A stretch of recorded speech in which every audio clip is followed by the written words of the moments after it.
అందరూ కూడా నోరు తెరిచి దేవుడు వారిని ధైర్యపరిచినట్టుగా, స్వస్థపరిచినట్టుగా ప్రార్థన చేద్దాం. నోరు తెరిచి.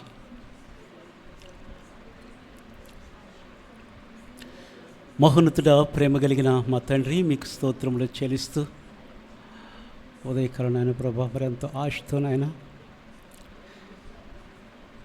మీ బిడ్డలు నాయన మీ సన్నిధికి బయలుదేరి వస్తుండగా తండ్రి నాయన బండి స్కిడ్ అవుతండి మరి వారు పడ్డారు నాయన. వృత్తికి నేను సంపూర్ణమైన స్వస్థత యాసోనికి యేసు క్రీస్తు నామములో కలుగునుగా కను ప్రార్థన చేస్తున్నాము నాయన. పరమ డాక్టర్ నాయన, పరమ వైద్యుడు తండ్రి ప్రభు, బిడ్డలు మీరు ధైర్యపరచండి ప్రభు. సంపూర్ణ స్వస్థత, మరణానికి అప్పగించక తండ్రి నాయన ప్రభు మీరు కాపాడారు నాయన. ఎన్నో యాక్సిడెంట్స్ మేము చూస్తున్నాం తండ్రి నాయన ప్రభు. మీ బిడ్డలకి ఇచ్చిన క్షేమాన్ని బట్టి నాయన మీకు స్తోత్రంలో చెల్లిస్తున్నాయని తండ్రి. మరి కోంపల్లి మరి నేను సిస్టర్ని అలాగే తండ్రి ప్రభా, మరి జాషువా తండ్రి ప్రభు, మరి యాసోను, రూతు, అలాగే తండ్రి ప్రభా స్టీఫెన్ గారు తండ్రి ప్రభా, సురేష్ కూడా మరి వెళ్ళి ఉంటుండగా తండ్రి ప్రభా బిడ్డలకి క్షేమాన్ని మీరు దయచండి. పరమ డాక్టర్, పరమ వైద్యుడు తండ్రి ప్రభా, యేసు క్రీస్తు నామములో సంపూర్ణ స్వస్థత కలుగునుగా కానీ ప్రార్థన చేస్తున్నాను తండ్రి. సంపూర్ణ స్వస్థత మీరు దయచేయండి. తల మొదలు అరికాడు వరకు నేను తండ్రి ప్రభా, నన్ను యేసు క్రీస్తు నామములో తండ్రి ప్రభా సంపూర్ణ ఆరోగ్యం ప్రకటిస్తున్నాం తండ్రి. సంఘముగా తండ్రి ప్రభా బిడ్డలు మీరు ఆశీర్వదించండి. ప్రతి అక్కర్లు మీరు తెచ్చండి, ధైర్యపరచండి, బలపరచండి ప్రభా. తండ్రి నాయన ప్రభా, తండ్రి నాయన నీకు గుండె చెదిరిన వారిని బాగు చేయి దేవుడు గనుక సంపూర్ణ ప్రభా. నీ కృప, మీ క్షేమము నాయన, మీ దీవెన బిడ్డలకు మీరు దయచి. ఈ రీతిగా ఎంతమంది కాలం తండ్రి ప్రభు, మరి తండ్రి ప్రభు ఈ రీతిగా గాయపడినారు వారందరినీ కూడా నాయన నీ కృపలో నాయన మీరు జ్ఞాపకం, మీరు సమస్తం కూడా బాగు చేయి మా దేవుడు కనుక తండ్రి.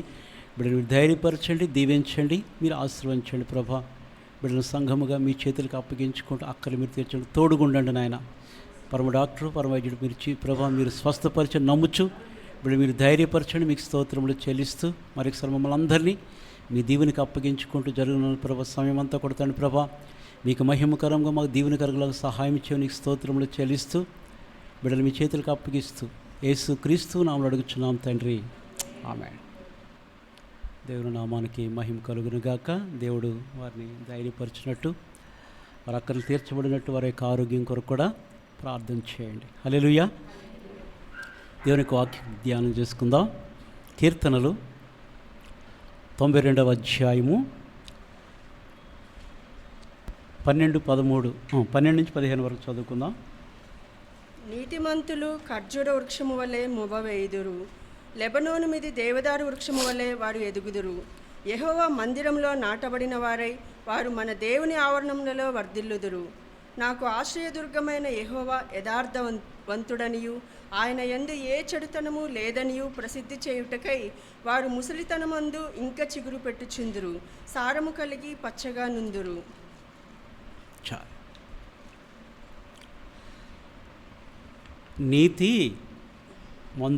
నీతిమంతులు ఏంటంటే నీతిమంతులు ఎట్లా ఉంటారు? ఖర్జూర వృక్షము వలె మొవ్వవేయుదురు. ఖర్జూర వృక్షము వలె మొవ్వవేయుదురు, వారు లెబనోను దేవదారు వృక్షము వలె వారు ఎదుగుదురు. దేవదారు వృక్షము వలె వారు ఎదుగుదురు. యెహోవా మందిరంలో నాటబడిన వారై. ఈ ఉదయకాలం అంశం ఏంటంటే దేవుని మందిరంలో నాటబడినటువంటి అనుభవం. హల్లెలూయా. హల్లెలూయా. మనం చాలాసార్లు వింటూ ఉంటాం కానీ మూలవాక్యాలు మర్చిపోతూ ఉంటాం. యెహోవా మందిరములో నాటబడిన వారై, చదవండి, వారు మన దేవుని ఆవరణములలో వర్ధిల్లుదురు. అది యెహోవా మందిరములో నాటబడిన వారై వారు మన దేవుని ఆవరణములలో వర్ధిల్లుదురు. నాకు ఆశ్రయదుర్గమైన యెహోవా యథార్థవంతుడనియు ఆయన యందు ఏ చెడుతనమును లేదనియు ప్రసిద్ధి చేయుటకై వారు ముసలితనమందు ఇంకా చిగురు పెట్టు. ఆయన యందంట మన దేవునిలో ఆయన యందు ఏ చెడుతనమును లేదని, ఏ చెడుతనము లేదనియు ప్రసిద్ధి చేయుటకై వారు ముసలితనమందు ఇంకా చిగురు పెట్టుచుందురు, అది సారము కలిగి పచ్చగా. ముసలితనమందంట వారు ఇంకా చిగురు పెట్టుచుందురు, సారము కలిగి పచ్చగా నుందురు.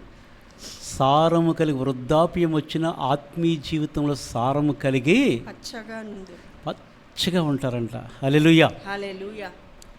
పాట పాడుకుని దేవుని యొక్క వాక్యం మనం ధ్యానం చేసుకుందాం. నీ ఆవరణములో ఫలించే కృపనిమనే పాట పాడుకుని ప్రభు యొక్క నామాన్ని మహింపరుచుకుందాం. హల్లెలూయా. నీ ఆవరణములో ఫలించే కృపనిమ్ము, నీ ఆవరణములో ఫలించే కృపనిమ్ము, లోతుగా నాటబడి నీతో కట్టబడి, లోతుగా నాటబడి నీతో కట్టబడి, క్రమముగా ఎదగని స్థిరపడి బ్రతకని, క్రమముగా ఎదగని స్థిరపడి బ్రతకని, నీ ఆవరణములో ఫలించే కృపనిమ్ము, సత్యముకై నిలబడి వాక్యముతో బలపడి, సత్యముకై నిలబడి వాక్యముతో బలపడి, పరిశుద్ధాత్మతో నడిపించబడి, పరిశుద్ధాత్మతో నడిపించబడి అభివృద్ధి పొందని, పరిశుద్ధాత్మతో నడిపించబడి అభివృద్ధి పొందని, క్రమముగా ఎదగని స్థిరపడి బ్రతకని, క్రమముగా ఎదగని స్థిరపడి బ్రతకని, నీ ఆవరణములో ఫలించే కృపనిమ్ము, నీ రూపము పొందుచు మహిమతో వెలుగుచు, నీ రూపము పొందుచు మహిమతో వెలుగుచు, దేవాని దయలో మనుషుల దయలో, దేవాని దయలో మనుషుల దయలో వర్ధిల్లుచునుండని, దేవాని దయలో మనుషుల దయలో వర్ధిల్లుచుండని,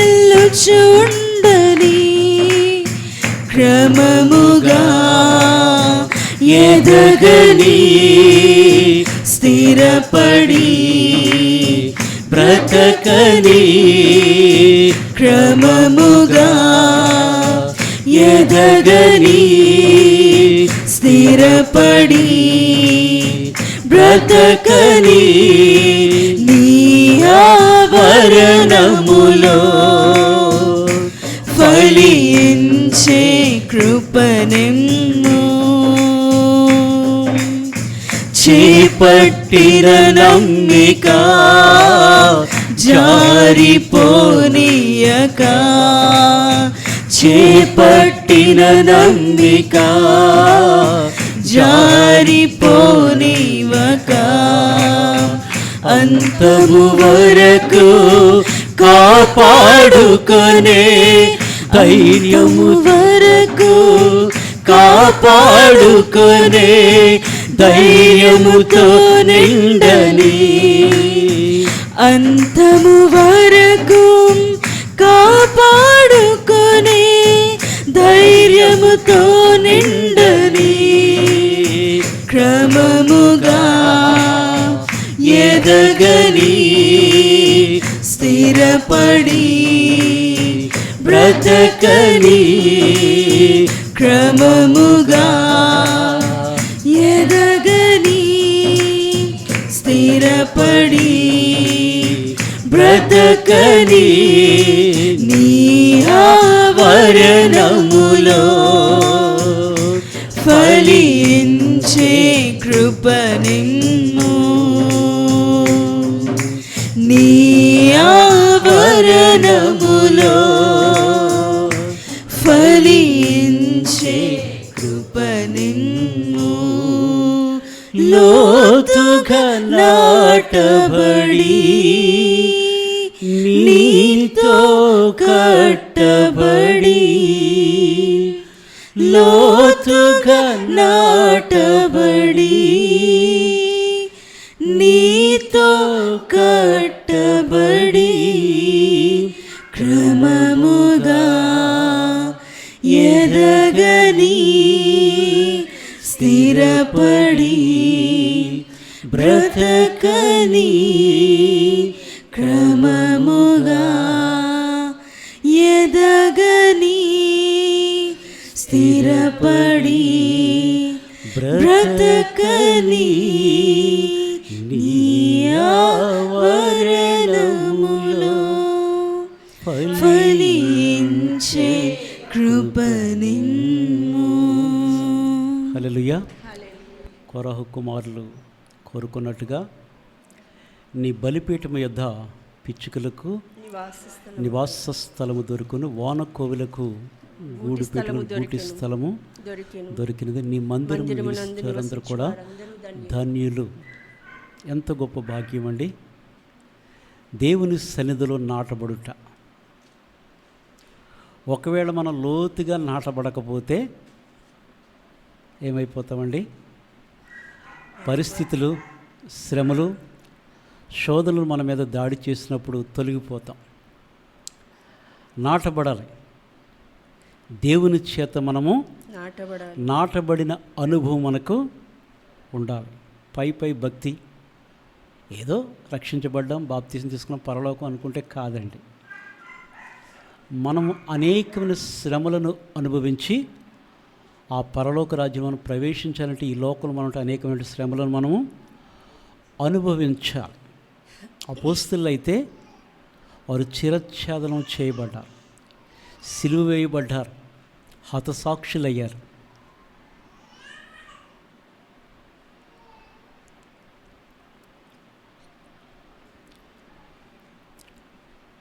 యెహోవా మందిరములో నాటబడినటువంటి అనుభవం మనకి కావాలి. హల్లెలూయా. దేవుని వాక్యంలో మనం మొక్కలు అని చాలాసార్లు మనం చదువుతుంటాం కదండి. ఎదిగిన మొక్కలని నాటబడుట అనే విషయాలు మనం చాలాసార్లు మనం చూస్తూ ఉంటాం. మొక్కలు అనే దేనికి సాదృశ్యం? సంఘం. దేవుడు నాడతాడు. పరలోక రాజ్యాన్ని గురించి కూడా ప్రభు చెప్పాడు. మత్తయి సువార్త 13వ అధ్యాయము 31, 32 వచనాల్లో ఉంటుందన్నమాట. మత్తయి సువార్త 13వ అధ్యాయం 31, 32 వచనాలు. ఆయన మరి ఒక ఉపమానము వారితో చెప్పెను. పరలోక రాజ్యము ఒకడు తీసుకొని తన పొలములో విత్తిన ఆవగింజను పోలి ఉన్నది. పరలోక రాజ్యం అంట ఒకడు తీసుకొని తన ఆవగింజలు మనకు అందరూ కూడా తెలుసు కదా. ఇంతలో ఆవు ఉంటుంది, ఇలా పట్టుకోవాలి దాన్ని. ఆవగింజని చాలా చిన్నగా ఉంటుంది. గుప్పుడుతోటి పట్టుకోగలరు దాన్ని? ఉంటుందా? పట్టుకోలేము. దాన్ని ఇట్లా పట్టుకుంటే ఆవగింజ చాలా చిన్నది. కూర మొక్కలన్నిటికంటే కూడా చిన్నది, విత్తనాలు అన్నిటికంటే కూడా అది చాలా చిన్నది. పరలోక రాజ్యం అంట మామూలుగా మనం చూస్తే ఎట్లా కనపడుతుందండి?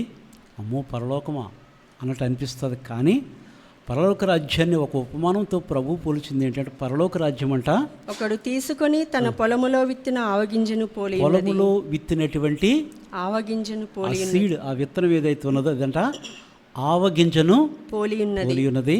అది విత్తనములన్నిటిలో చిన్నదే గాని పెరిగినప్పుడు కూర మొక్కలన్నిటిలో పెద్దదై ఆకాశ పక్షులు వచ్చి దాని కొమ్మలేందు నివసించునంత చెట్టగును. అది ఎంతవరకు అవుతుందంటే అది ఆకాశ ఎప్పుడైనా సరే మన ఆత్మీయ జీవితం కూడా మనం బాప్తీసం తీసుకున్నప్పుడు ఎట్లా తీసుకుంటాం?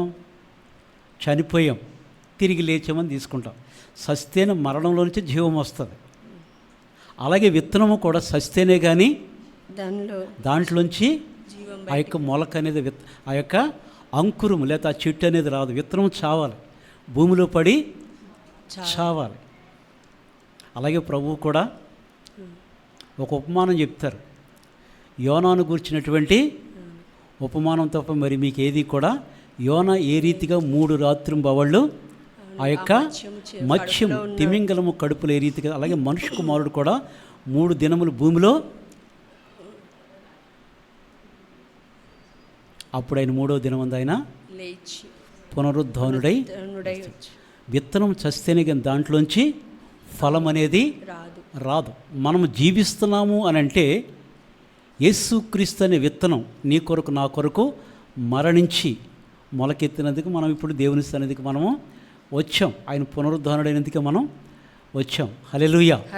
కాబట్టి కూర మొక్కలన్నిటి కంటే కూడా చాలా చిన్నది యొక్క ఆవగింజ.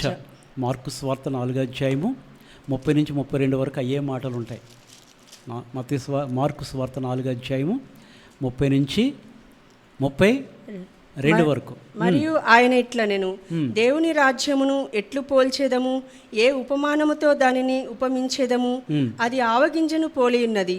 ఆవగింజ భూమిలో విత్తబడినప్పుడు భూమి మీద నున్న విత్తనములన్నిటికంటే చిన్నదే గాని, చాలా చిన్నది కానీ విత్తబడిన తరువాత అది మొలిచి ఎదిగి కూర మొక్కలన్నిటికంటే పెద్దదై గొప్ప కొమ్మలు వేయును. కనుక ఆకాశ పక్షులు దాని నీడను నివసింపగలవనెను. ఆకాశ పక్షులు దాని నీడను నివసింపగలవు. అయితే బైబిల్లో మనకు ఒక ఉదాహరణ, దానియేలు గ్రంథంలో నెబుకద్నెజరు గురించి కదండి. ఒక బ్రహ్మాండమైనటువంటి చెట్టు కలవరపడ్డాడు. ఆ యొక్క కలలో కలవరపడ్డాడు. దానియేలు దాని యొక్క భావం తెలియ, రాజా ఆ చెట్టు మిమ్మల్ని చూచి ఉంచుతున్నది అన్నాడు. కారణం ఏంటంటే ఇది నా ఘనత, నా గొప్పతనము అని చెప్పి చాలా అతిశయపడ్డాడు. దేవుడు చెప్పాడు, చెట్టును నరికి వేయము, మొద్దును భూమిలో విడవమన్నాడు. ఆ తర్వాత మళ్ళీ చెట్టు ఎప్పుడైనా తర్వాత అది చిగురిస్తుంది. ఎందుకంటే దాని చుట్టూనంట ఆకాశ పక్షులంట చేరిని, తర్వాత అవన్నీ కూడా చెదిరిపోయినాయి. తనకున్న ఘనత అంతా దేవుడు తీసివేశాడు. తిరిగి ఎప్పుడైతే అంటే ఎవరిని మహిమపరచాలో వారిని మహిమపరచలేదు, తను హెచ్చించుకున్నాడు. ఇది నా ఘనత, నా గొప్పతనంని హెచ్చించుకున్నాడు నెబుకద్నెజరు. దేవుడు దాన్ని ఏం చేయడు, ఆ చెట్టుని నరికించి వేశాడు. రాజా ఆ చెట్టు మిమ్మను సూచించుచున్న దాంట్లో 4వ అధ్యాయంలో మనం చదువుకుంటే. కాబట్టి దేవుని యొక్క సంఘం, దేవుని వాక్యాన్ని మనం చాలా జాగ్రత్తగా చదవగలిగితే బైబిల్లో మనం, పౌలు కూడా చెప్తాడు దేవుని యొక్క సంఘాన్ని గురించి. 1 కొరింథీ 3వ అధ్యాయము 6వ వచనం, నేను నాటి తిని అపోల్లో నీళ్లు పోసెను. అర్థమైందండి. కొరింథీ సంఘస్థులకి పౌలు తెలియపరిచేది ఏమిటంటే, నేను నాటి, అక్కడ కొన్ని రకాల ప్రజలు ఉన్నారు, వర్గాలు ఎక్కువైపోయినాయి. ఒకడు పౌలు వర్గమని, ఒకడు కేఫా వర్గమని, ఒక రకరకాలుగా, ఒకడు క్రీస్తు వారమని రకరకాలుగా. బాబు ఎవడు మీ కొరకు సిలువేయబడదు, క్రీస్తు ఒక్కడే సిలువేయబడ్డాడు.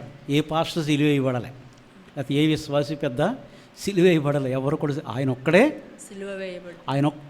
సిలువేయబడ్డాడు.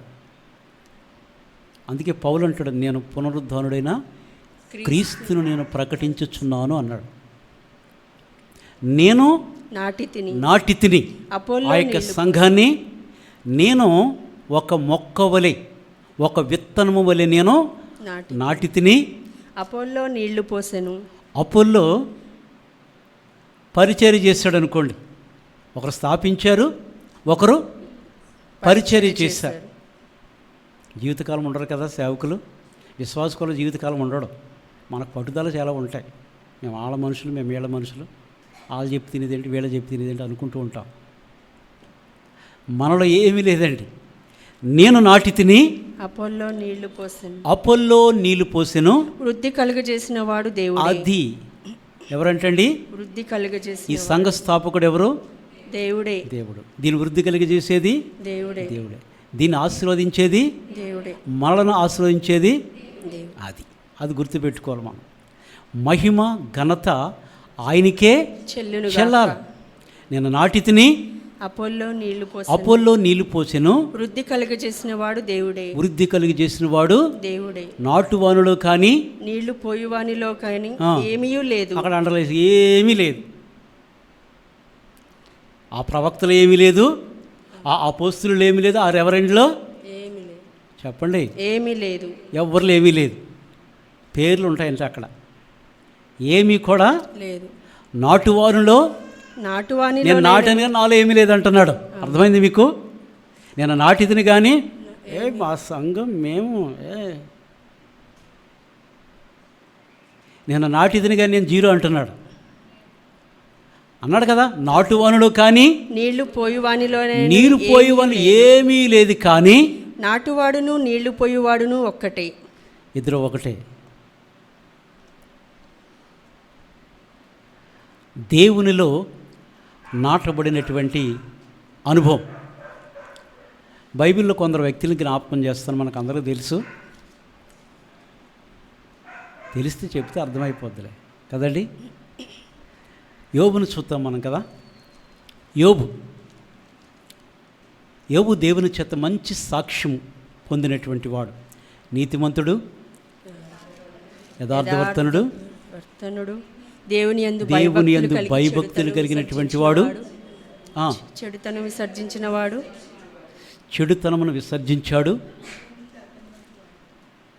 భూమి మీద అతని వంటి వాడు ఎవ్వడును లేడు. ఎంత మంచి సాక్ష్యం అండి. దేవుడే చెప్పాడు. మనుషుల సాక్ష్యం అయితే కొంచెం అపనమ్మకం ఉంటుంది. ఎందుకంటే మనుషులు ఇప్పుడు పొగుడుతూ ఉంటారు ఇతరులని. పొగిడాన్ని కింద పొగిడింపులకి ఎప్పుడు కూడా పొగిడింపులకి తబ్బిబ్బు అయిపోయి ఏదనంటే బాధపడాల్సిన అవసరం ఏమీ కూడా. జాగ్రత్త, పొగుడు నోరే నిన్ను తిడుతుంది. చాలా జాగ్రత్తగా ఉండాలి. దండలేసిన వాళ్ళే సంచుడు రాళ్ళు తీసుకొస్తా. ఒకళ్ళు మేకి పట్టుకుని ఒకళ్ళు సుత్తి పట్టుకుని ఉంటారు కొడతాకు రెడీగా. గుర్తుపెట్టుకు, అది నీకైనా నాకైనా జరుగుతుంది. అర్థమైందా? భూమి మీద అతని వంటి వాడు ఎవ్వడునూ లేడు. ఆయన అరుడోదయముని లేచంట ప్రార్థన చేసేవాడు. ఒక్కొక్కరి నిమిత్తం దహన బలులు అర్పించేవాడు 10 మంది పిల్లల కొరకు. ఒకవేళ పొరపాటు చేసి తిండి ఎక్కువైపోయి సుఖమును పొందుకొని దేవుణ్ణి మర్చిపోతారేమని చెప్పి ఒక్కొక్కడి నిమిత్తం అరుడోదయం లేచి దహన బలులు అర్పించేవాడు యోబు. నిత్యము అలాగూ చేయొచ్చు. 1:5 అది అంతేనా? యోబు నిత్యమును అలాగూ చేయొచ్చు. 1:5 1 నిత్యం అలాగే చేసేవాడు. అప్పుడప్పుడు కాదు. మనం 1 రోజులు ప్రార్థన చేస్తాం, 2 నెలలు మర్చిపోతాం. మళ్ళీ ఏదైనా గుర్తొస్తే 21 days 35 days ఒక టార్గెట్ పెడతాం. అప్పుడే కావాలి దేవుడు నాకు, తప్పుడొద్దు. దేవుని ఎప్పుడు కూడా ఒక హద్దు గీసి పెట్టకూడదు మన దేవునికి. ఆయన ఎల్లప్పుడూ కూడా సమీపముగా ఉన్నటువంటి దేవుడు. నువ్వు ఎప్పుడు పిలిచినా నేనున్నాను అనేటటువంటి గొప్ప దేవుని మనము కలిగి ఉన్నాం. యోబు జీవితంలో దేవుని చేత ఎంతోమంది నా సేవకుడైనటువంటి యోబు అని దేవుడు సాక్ష్యం ఇచ్చాడు. అయితే యోబుకు శ్రమలు వచ్చినాయి, ఇరుకులు, ఇబ్బందులు, సమస్యలు. కానీ దేవుని సన్నిధిలో తన జీవితాన్ని ఏ రీతిగా ఒక్క దినాన్నే సమస్తము కూడా పోగొట్టుకున్నాడు. 10 మంది కుమారులు, అతనికి కలిగిన గాడిదలు, ఎడ్లు, భూములు అన్ని సమస్తం కూడా అన్నీ కూడా కోల్పోయాడు. కోల్పోయినటువంటి పరిస్థితి ఒకసారి చూడండి. ఒకే దినాన్ని అన్నీ కోల్పోతే ఎట్లా ఉంటారు ఆ వ్యక్తి? నిస్సహాయ స్థితికి వెళ్ళిపోయాడు. ఆఖరికి ఆయన శరీరం కూడా ఆయనకి సహకరించినటువంటి స్థితి.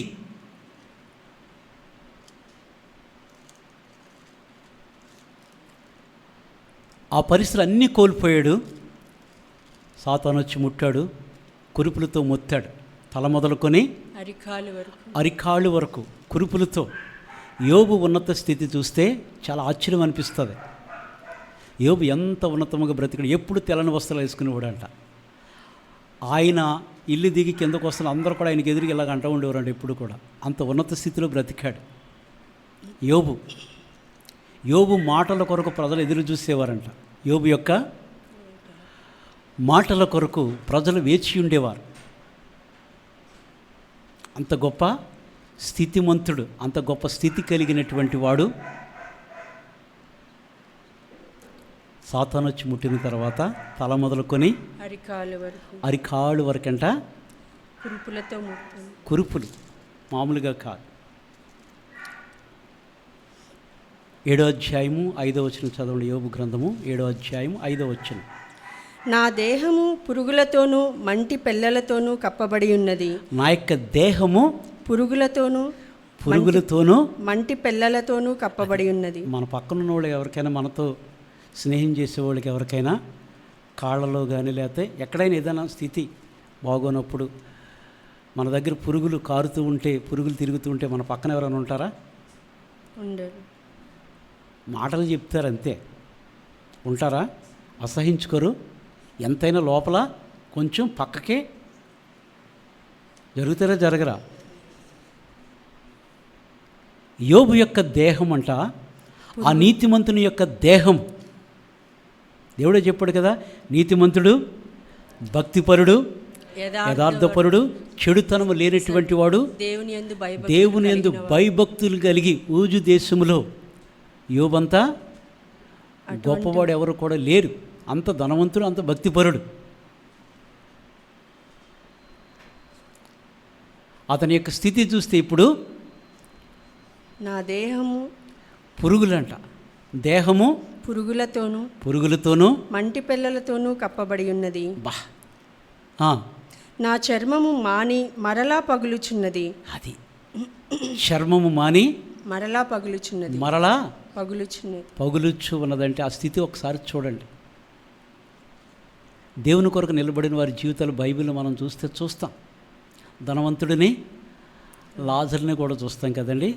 లాజరు కూడా దేహము కురుపుల చేత ధనవంతుని ఇంటి వాకిట పడి ఉన్నాడు.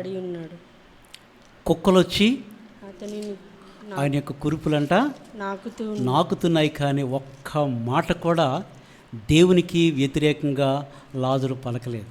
ధనవంతుని అలా చేస్తావు, వాడు తింటున్నాడు, తాగుతున్నాడు, నేను నీతిగా బ్రతికాను, నాకు స్థితి, వాడికి ఆ స్థితి ఇచ్చేమిటి అనలేదు. దేవుని స్తుతించాడు అంతే. ఆయన స్తుతిని దేవుడు విన్నాడు, ఆయన మొర విన్నాడు. కనుకనే ఇద్దరికి చావు వచ్చింది. ధనవంతుడు చనిపోయి పాతిపెట్టు నరకానికి వెళ్ళిపోయాడు. లాజరు కూడా చనిపోయాడు. దేవుని దూతలు వచ్చి అబ్రహాము రొమ్మున మోసుకుని వెళ్ళారు. దేవుని దూతలు. శ్రమ మన జీవితానికి అంతము కాదు, బాధలు మన జీవితానికి అంతము కాదు. యోబు దేవుని సన్నిధిలో నిలిచాడు. భార్య సహకారము కూడా లేదు. అటువంటి స్థితిలో భార్య కూడా ఏమంది, ఇంకను నీవు యథార్థతను వదలకుందువా, నీవు దేవుని దూషించి మరణము కమ్ము అన్నది. యోబు అంటున్నాడు, దేవుని చేత మేలే గాని కీడు అనుభవించుట తగదా అన్నాడు. దేవుడు ఏది చేసినా మన మంచి కొరకే చేస్తాడు. దేవుడు ఎప్పుడు హృదయపూర్వక ఎవ్వరిని కూడా విచారము కానీ బాధ కానీ ఎప్పుడు కూడా కలుగొచ్చేడు. విలపవాక్యాలు 3 అధ్యాయాలు అంటాడు. హృదయపూర్వకంగా దేవుడు ఎప్పుడు కూడా తన సృజించుకున్న ప్రజల్ని బాధ కలగజేయటానికి కాదు. బాధలు మన పరిస్థితులు బట్టి మనకు వస్తాయండి. దేవుడు ఎప్పుడు కూడా ఎవరికి కూడా అయినా ఏ హాని చేయడు. దేవుడు నాకే ఎందుకు ఇలా చేస్తా అంటారు చాలామంది. అప్పుడు నువ్వు కూడా అనుకోవాలి, నేను ఏమి చేయలేక దేవునికి అనుకోవాలి. అప్పుడు నాకే ఎందుకు ఇంత చేత, ఇంత మంచోళ్ళకి ఎందుకు ఇలా వస్తాయి అనుకున్నప్పుడు నేను కూడా నా వల్ల దేవునికి ఉపయోగం ఏమి లేదు కానీ సిగ్గు తెచ్చుకోవాలి. నేను జీరో కదా ప్రభువా, కనికరించాను. మనం దేవుని దగ్గరికి మనము వెళ్ళాలి. ఆయన యొక్క దేహం అంట, ఆయన యొక్క శరీరం అంట పురుగులు పురుగులతోనూ మంటి పిల్లలతోనూ కప్పబడి ఉన్నది. ఆ, నా చర్మము మాని మరలా పగులుచున్నది. అది చర్మం మాని మరలా పగులుచున్నది. మరలా పగులుతున్నదంట. ఎన్ని శ్రమలు అనిపించాడండి, కానీ దేవుని సన్నిధిలో అతడంట నిలవబడ్డాడు. అందుకే దేవుడు తిరిగి ఆయనకి రెండంతల ఆశీర్వాదం, మునుపటి కంటే అధికమైనటువంటి ఆశీర్వాదం.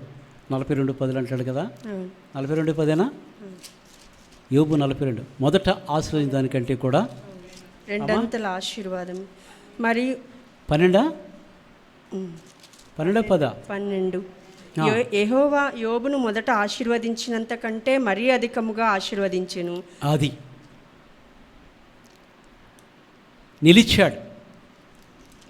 తన శరీరం ఏమైపోయినప్పటికీ కూడా దేవుని సన్నిధిలో విశ్వాసముతో, ఆత్మ గొప్పదండి, శరీరాన్ని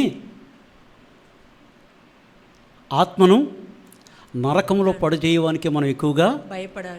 సాతానుగాడు ఏం చేస్తాడు, శరీరాన్ని ముడతాడు, ఆత్మను ఏం చేయలేడు. ఒకవేళ ఆడికి మనం భయపడితే, కానీ దేవునికి భయపడితే కనుక ఎవరికి భయపడాలి, మనం ఆత్మను శరీరం నశింప చేయడానికి మనం ఎక్కువగా భయపడాలి దేవునికి. ఎందుకంటే ఆత్మకు చావు అనేది అయితే నరకానికన్నా వెళుతుంది, లేకపోతే దేవుడి సన్నిధి కన్నా భయపడాలి. దేవునికి మనము శరీరం దేహంను బాధ పెట్టేవానికి ఎప్పుడు కూడా భయపడదు. శరీరం కుళ్ళిపోయినప్పటికీ కూడా తన దేహం అంట చీకిపోయిందంట, తన యొక్క శరీరం అంట పగిలిపోయి. అంటే దాని అర్థం ఏంటి, మరలా క్యాన్సర్ పుండు చూసారా ఏమవుతుందండి, గ్యాంగ్రీన్ ఏం చేస్తారో అది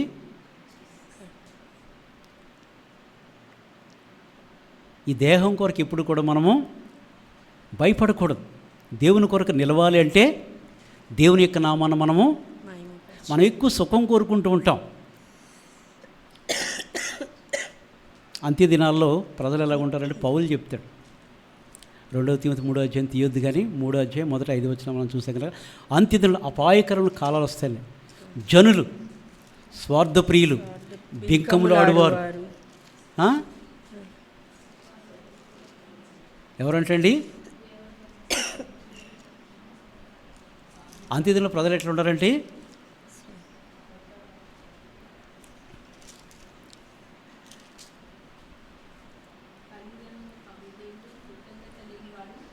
తల్లిదండ్రులకు అవిధేయులు, కృతజ్ఞత లేనివారు. చదవండి, బైబిల్ ఇంట్లో ఇలాగే చదువుతారా? అంత్య దినములలో అపాయకరమైన కాలములు వచ్చినని తెలుసుకునుము. ఎలాగనగా మనుషులు స్వార్థప్రియులు, మనుషులు స్వార్థం మనుషుల దగ్గరే ఉంటుంది. చెట్లకి పొట్లకి పశువులకు ఉండదు. ఒక కాకి చస్తే 10 కాకులు ఎరుతాయి, చచ్చిపోయింది దాన్ని. ఒక కోతి చస్తే 10 కోతులు చుట్టూ చేరతాయి. మనుషులు స్వార్థప్రియులు,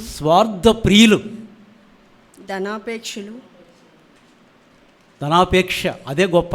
అది ఉంటేనే, అది లేకపోతే మనం ఎక్కడ తిరుగుతాం సొసైటీలో. ధనం ఉంటే మీకేంటి అంటారు, అది మాకు చాలా గొప్ప.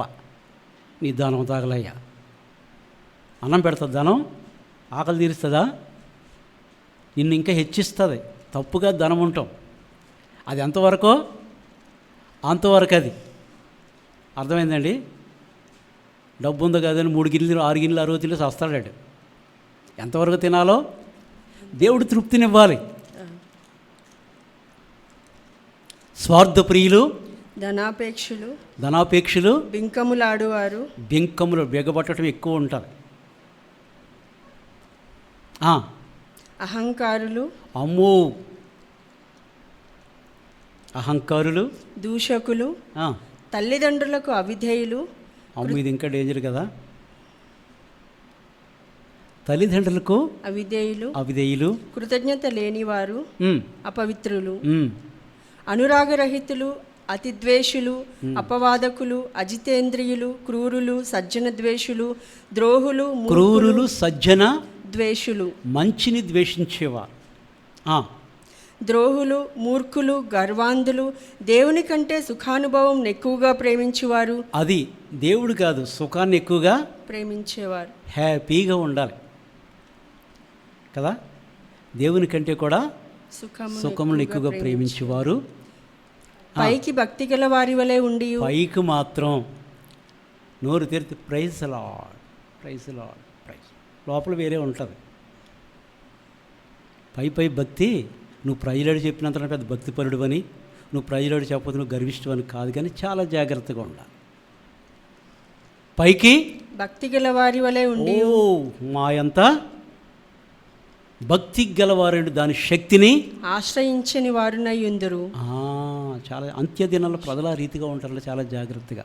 భక్తి యెహోవా మందిరములో నాటబడినటువంటి అనుభవం. యోబు నాటబడ్డాడు, దేవుని కొరకైనా జీవించి రెండొంతల ఆశీర్వాదం తన జీవితంలో కలిగినటువంటి కష్టాలు మనం చూస్తే 7వ అధ్యాయం చూడండి. 7వ అధ్యాయం 5వ వచనం కదా చదివామందాక, 3:16 చదవండి. 3:26 నాకు నెమ్మది లేదు, సుఖము లేదు, విశ్రాంతి లేదు, శ్రమయే సంభవించుచున్నది. అది యోబు కంట నెమ్మది లేదు. నెమ్మది. నువ్వు ఎంత భక్తిపరుడైన కొన్నిసార్లు నీకు నెమ్మది ఉండదు, శోధనలు వస్తాయి, చుట్టుకొస్తాయి. ఎంత ప్రార్థనాపరుడైనా ఎంత భక్తిపరుడైనా నీకు శోధన అనేది చుట్టుకొని వస్తుంది. నాకు నెమ్మది లేదు. నెమ్మది లేదంటే యోబు యొక్క జీవితానికి. ప్రార్థనాపరుడు, భక్తిపరుడు, నీతిమంతుడే, కానీ ఆయనలో ఉన్నటువంటి ఆ యొక్క శోధన ఆయనకి ఏం చేస్తుందంటండి, నెమ్మది లేకుండా. నాకు నెమ్మది లేదు, సుఖము లేదు, సుఖము లేదు. ధనవంతుడే కదా, దేవుడు ఇవ్వాలండి. నిద్ర ఇచ్చినా సుఖం ఇచ్చినా ఆరోగ్యం దేవుడే ఇవ్వాలి. మనకై మనం అనుకుంటే రాదండి. ఏది ఇచ్చినా దేవుడు ఆయన చేతిలో మనం పడాలి. దావీదు వలె. దావీదు ఎవరి చేతిలో పడ్డాడండి? దేవుని చేతిలో. దేవుడు 3 ఆప్షన్స్ ఇచ్చాడు. తెగులు కావాలా, శత్రు చేతికి అప్పగించాలా, 7 సంవత్సరాలు కరువు కావాలా అని. ఏం కావాలో కోరుకన్నాడు. కరువు, తెగుల, శత్రు చేతి తరం పడతాయి. ఏది కావాలో కోరుకన్నాడు. ఆయన నీ చేతిలోనే పడతా, నీ చేతిలో పడితే మేలు. ఆయన చేతిలోనే మనం పడాలి. సుఖము లేదు, నెమ్మది లేదు, నెమ్మది లేదు, విశ్రాంతి లేదు, విశ్రాంతి లేదు, శ్రమయే సంభవించుచున్నది. శ్రమయే వచ్చిందంట యోబుకి తన జీవితానికి. ఆయనను దేవుని సన్నిధిలో నిలవబడ్డాడు. యోబు యొక్క సాక్ష్యం యెహెజ్కేలు 14:14 కూడా ఉంటుంది, తీవలసిన అవసరం లేదు, కానీ అందరికీ తెలుసు అన్నమాట. ఏ దేశములైతే యోబు, నోవా, దానియేలు, ముగ్గురు వట్టి దేశంలో నుండిన యోబు, నోవా, తమ్మును మాత్రమే దానియేలు వారి నీతి చేత తమ్మును మాత్రమే రక్షించుకుంటారో, ఏ దేశంలో ఇటువంటి క్యారెక్టర్ కలిగినటువంటి వారు ఉన్నారో వారంట యోబు, దానియేలు, నోవా. ఇటువంటి గుణములు కలిగినటువంటి వారు ఏ దేశం ఉంటే వారంట తమ నీతి చేత వారు రక్షించుకుంటారని దేవుని వాక్యం సెలవు. యోబు అంతా నీతిమంతుడు. శ్రమ వచ్చింది, సుఖము లేదు, నెమ్మది లేదు, విశ్రాంతి లేదు, శ్రమయే నాకు సంభవించినది. అయినను దేవుని సన్నిధిలో స్థిరముగా ఉన్నాడు.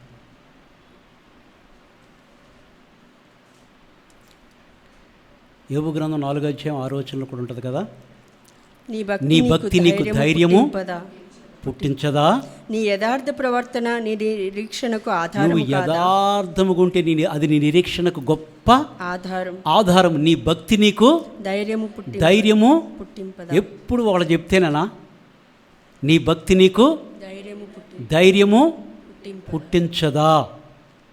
నీకు భక్తి ఉంటే నీకు ధైర్యము. ఎప్పుడు పక్క భక్తి మీద ఆధారపడకూడదు మనం. వాళ్ళకి నేను ఉండాలి, వాళ్ళ భక్తి ఎవరిదో వాళ్ళకే ఉంటుంది. నీ కంచంలో నువ్వే తింటావు, నా కంచంలో నేనే తింటాను. అవునా కదా? మీ కంచంలో పడి నేను తినేస్తాను, ఇట్లా నా కంచంలో వచ్చి మీరు తింటారా? ఎవరు భక్తి? నీ భక్తి నీకు ధైర్యము పుట్టించదా, నీ యథార్థ ప్రవర్తన నీ నిరీక్షణకు ఆధారము కాదా, నీ నిరీక్షణకు ఆధారము కాదా. యోబు యొక్క జీవితాన్ని అంట దేవుడంట మొక్క చెక్కలు చేసేసాడంట. 16వ అధ్యాయం 12-13 వచనాలు యోబు గ్రంథము. నేను నెమ్మదిగా నుంటిని, ఆ. అయితే ఆయన నన్ను ముక్క చెక్కలు చేసి ఉన్నాడు. అది ముక్క చెక్కలు చేసిన మెడ- దేవునికే మహిమను కలుగును గాక అన్నాడు. హల్లెలూయా. అవునా కదా? అన్నీ పోగొట్టుకున్నాడు, అన్నీ పోగొట్టుకున్నాడు. దేవుడు ఏం చేశాడంటే యోబుని ఆయన ముక్క చెక్కలుగా చేసి ఉన్నాడు. చెప్పండి, మిమ్మల్ని మొక్కలు చెక్కలు చేసినట్టు చూస్తున్నారు. మనం మొక్క చెక్కలు చేసి గుడికి కదా, ఎక్కడికి వెళ్ళాం, ఇంకా గుడి కూడా తెలియదు. భయం కలిగి ఉందాం. అంత నీతిమంతుని దేవుడంట నేను నెమ్మదిగా మొక్క చెక్కలు చేశాడు, నెమ్మదిగా ఉన్నది అనుకున్నాడంట. కానీ ఆయన నన్ను ముక్క చెక్కలు చేసి ఉన్నాడు. మొక్క చెక్కలుగా చేసి ఉన్నాడు. మెడ పట్టుకుని విదిలించి పట్టుకుని ఇటు అటు విదిలించి తుత్తునీలుగా చేసి ఉన్నాడు. ఆ, తనకు నన్ను గురిదిబ్బగా నిలిపి ఉన్నాడు. ఆ, ఆయన బాణములు నన్ను చుట్టుకొనిచున్నవి. అది ఆయన నన్ను గురిదిబ్బగా మొక్క చెక్కలుగా చేసిన మెడ నా పట్టుకుని ప్రతి మొక్క, నా యొక్క ప్రతి అవయవము కూడా దేవుని యొక్క నామాన్ని మహిమపరుస్తుంది. హల్లెలూయా. 13-15 అదే కదా? 13-15, 15-13. ఇదిగో ఆయన నన్ను చంపినను నేను ఆయన కొరకు కనిపెట్టుకొనిచున్నాను. అది ఆయన నన్ను చంపినను నేను ఆయన కొరకు కనిపెట్టుకొనిచున్నాను. నేను ఆయన కొరకు నేను కనిపెట్టుచున్నాను. నా దేవుడు చంపుతాడు, దేవుని స్తోత్రం అనుకున్నాడంట. నీ చేతిలోనే పడతాడు, నరుకు ప్రభు అన్నాడంట. ఆయన చంపినను ఆయన కొరకు అంటే దేవుని కొరకు ఆ రీతిగా రోషం లేని భక్తి వేస్ట్ అండి. పనికిమాలిన భక్తి ఉంటుంది. వాళ్ళు నన్ను అన్నారు, వీళ్ళు నిన్ను అన్నారు, నన్నే ఎంత మాట అంటారా అంటారు. ఇది పనికిమాలిన భక్తి అంటాను నేను. వంకలెట్టుకునే భక్తి అది. నిజమైన భక్తి ఉంటే నువ్వు దేవుని వాక్యాన్ని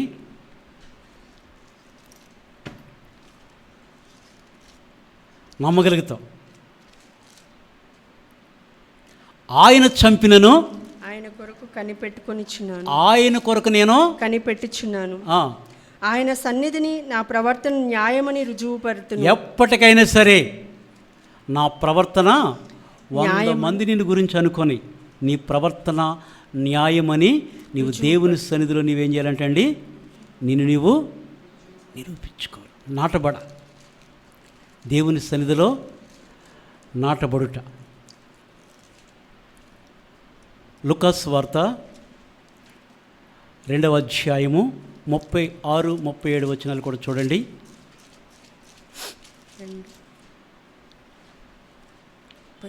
మరియు ఆషేరు గోత్రికురాలును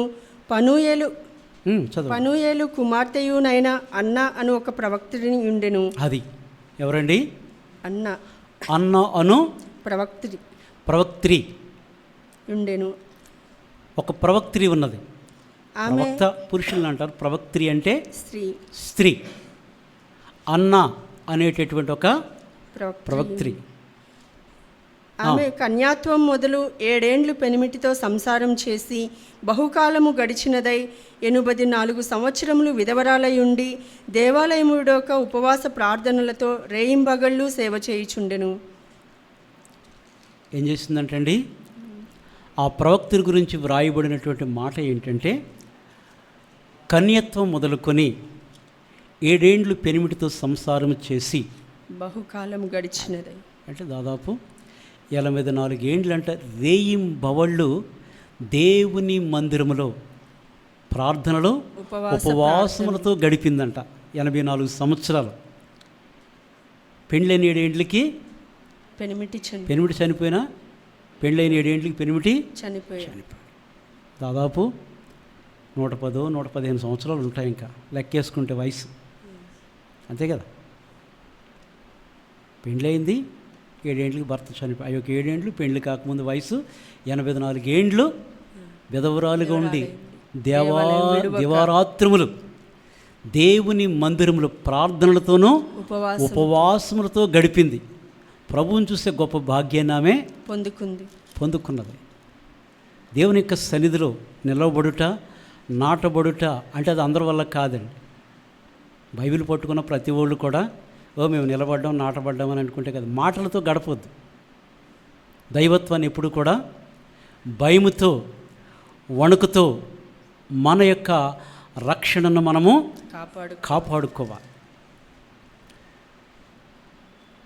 అంత గొప్ప సాక్ష్యం తనం కలిగినది.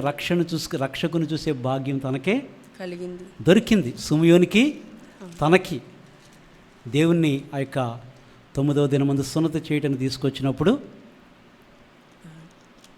ప్రభువును కూడా చూసినటువంటి ఆ యొక్క స్త్రీ గొప్ప భాగ్యం పొందుకుంది. ఆ యొక్క అన్న అనే ప్రవక్త్రి గొప్ప భాగ్యం.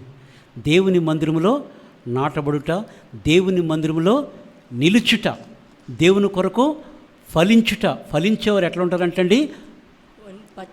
ఖర్జూర వృక్షములను దేవదారు లెబనోను వృక్షము వలె. దేవుని యొక్క కార్యములను వారు వివరిస్తారంట. దేవునిలో ఏ చెడుతనము లేదనియు ఆయన యథార్థవంతుడని వారు ప్రచారం చేస్తారంట. వృద్ధాప్యమందు వారు సారము కలిగి ఇంకా చిగురు పెడతారంట. అంటే ఆత్మీయ జీవితంలో వయసు పెరగవచ్చు, కొందరికి వయసు పెరిగినా బుద్ధి పెరగదు, కొందరికి వయసు పెరిగినా చెప్పండమ్మా బుద్ధి పెరగదు. తిడితే నీకే బుద్ధి లేదంటారు. ఆయన బుద్ధి ఉంటే మమ్మల్ని అంటాడేంటి అంటట్టుగా అనిపిస్తారు. వయసు పెరుగుతుంది కానీ ఆత్మీయ. ఎందుకంటే వృద్ధాప్యంలో కూడా వారు ఏం చేస్తారంటండి? చిగురు పెట్టి సారము కలిగి.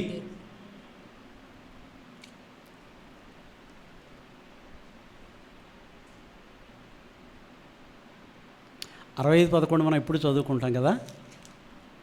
సంవత్సరమును దయాకిరీటము ధరింపజేసి ఉన్నావు, నీ జాడలు సారము వెదజల్లుచు. అది సంవత్సరం దయాకిరీటం అయితే సరిపోదు, ఒక సంవత్సరం పెరిగితే సరిపోదండి. నీ జాడలు, నీ నడతలు సారము వెదజల్లాలి. నువ్వు నడిచే నడక. పెరిగారు, అబ్బా దేవుని కొరకు ఇంకా పడిపోకుండా నిలుస్తా అన్న సాక్ష్యం కావాలి. సంవత్సరం పెరిగితే సరిపోదండి. నీ యొక్క నడతలు, నీ యొక్క ప్రవర్తన సారము వెదజల్లినట్టుగా ఉండాలి. ఆ స్త్రీ దేవుని మందిరంలో నాటబడి 84 సంవత్సరములంట రేయి బవళ్ళు. ఎవరి గురించి కాదు, దేవుని కొరకు తాను దేవుని యొక్క సన్నిధిలో దేవుడు తన ఆశీర్వాద విధానాన్ని బట్టి జ్ఞాపకం చేసుకొనొచ్చు. దేవరాత్రులంట దేవుని మందిరంలో గడిపింది. రేయింబవళ్ళు ఉపవాసము ప్రార్థనలతో సేవ చేయించుండే ఒక యవనస్తుడు ఉన్నాడు. ఎవరు? యవనస్తుడు. అమ్మా స్టెఫెన్. ఓకే, నేను యెహోషువ గురించి చెప్తున్నాను. నిర్గమకాండం 33వ అధ్యాయము 11వ వచనం. 11 మనుష్యుడు తన స్నేహితునితో మాట్లాడునట్లు యెహోవా మోషేతో ముఖాముఖిగా మాట్లాడుచుండెను. అయితే ఇక్కడ ప్రత్యక్ష గుడారములో మోషే దేవుని సన్నిధికి వెళ్ళాడు. ప్రజలు పాళెము వెలుపట ఉన్నారు. అయితే దేవునికి మోషేకున్న సంబంధం మనం చూస్తే, మనుష్యుడు తన స్నేహితునితో మాట్లాడినట్లు యెహోవా మోషేతో ముఖాముఖిగా ఇక ఏమి దాపరకం ఏమీ లేదు. అసలు ముఖాముఖిగా ఎరిగినటువంటి ప్రవక్త ఇశ్రాయేలు ఎవరు కూడా లేరు మోషే ఎరిగినట్టుగా. ద్వితీయోపదేశకాండం 34వ అధ్యాయం ఆఖరి వచనంలో ఉంటుంది అన్నమాట. మోషేను యెహోవాను ముఖాముఖిగా ఎరిగినటువంటి ప్రవక్త ఇదివరకు పుట్టలేదు. ఉందన్నమాట. యెహోవాను ముఖాముఖిగా ఎరిగిన మోషే వంటి ఇంకొక ప్రవక్త ఇశ్రాయేలీలలో ఇదివరకు పుట్టలేదు, అసలు లేరు. ముఖాముఖిగా చాలామంది చూస్తూ ఉంటారు. ఇప్పుడు దేవుడు ఇప్పుడు వచ్చి నాతోటి మాట్లాడు, కూర్చుని పక్కన వెళ్ళిపోయారు, తినమ్మని వెళ్ళిపోయారు అంటూ ఉంటారు చాలామంది. దేవుని స్తోత్రం. అయితే ఒక స్నేహితుడు మరి యొక్క స్నేహితునితో ముఖాముఖిగా మాట్లాడుచుండెను. తరువాత అతడు పాళెములోనికి తిరిగి వచ్చుచుండెను. అతని పరిచారకుడును నూను కుమారుడునైన యెహోషువ అను యవనస్తుడు గుడారంలో యెహోషువ అనే యవనస్తుడు మోషేకు పరిచారకుడు. మనం చూస్తాం కదా, ఏలియాకు పరిచారకుడు ఎవరో? ఎలీషా. ఏమని ఊరంటండి? ఏలియా చేతుల మీద నీళ్లు పోస్తూ.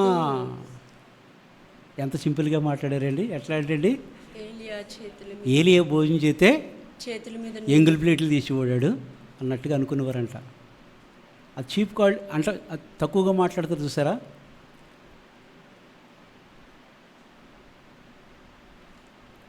అంతియోకైలో శిష్యులు మొట్టమొదటిగా క్రైస్తవులు అనబడ్డారంటే ఏంటంటే వాళ్ళు క్రీస్తున్న క్రిస్టియన్స్.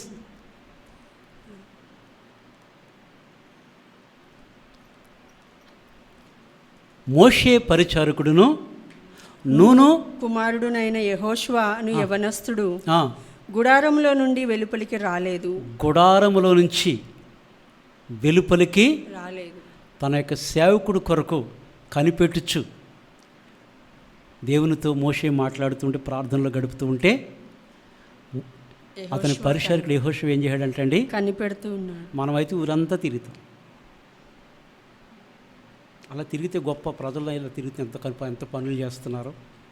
మార్త పరిచర్య చాలా ఉంటుంది. మార్త పరిచర్య బైబిల్లో రాయబడలేదు. మార్త పరిచర్య మందనమాట. మనకు మార్త పరిచర్య ఇంపార్టెంట్. మనకి మరియ పరిచర్య చాలా తక్కువ ఉంటారు. గుడారములో పాళెములో నుంచి వెలుపలికి రాలేదు, అసలు బయటికి రాలేదు. తన యొక్క సేవకుడు దేవునితో మాట్లాడుతూ ఉంటే ఆ పర్వతం మీదకి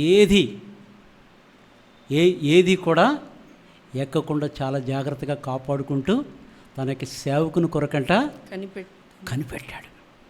వారు నిలబడ్డారు దేవుని కొరకు.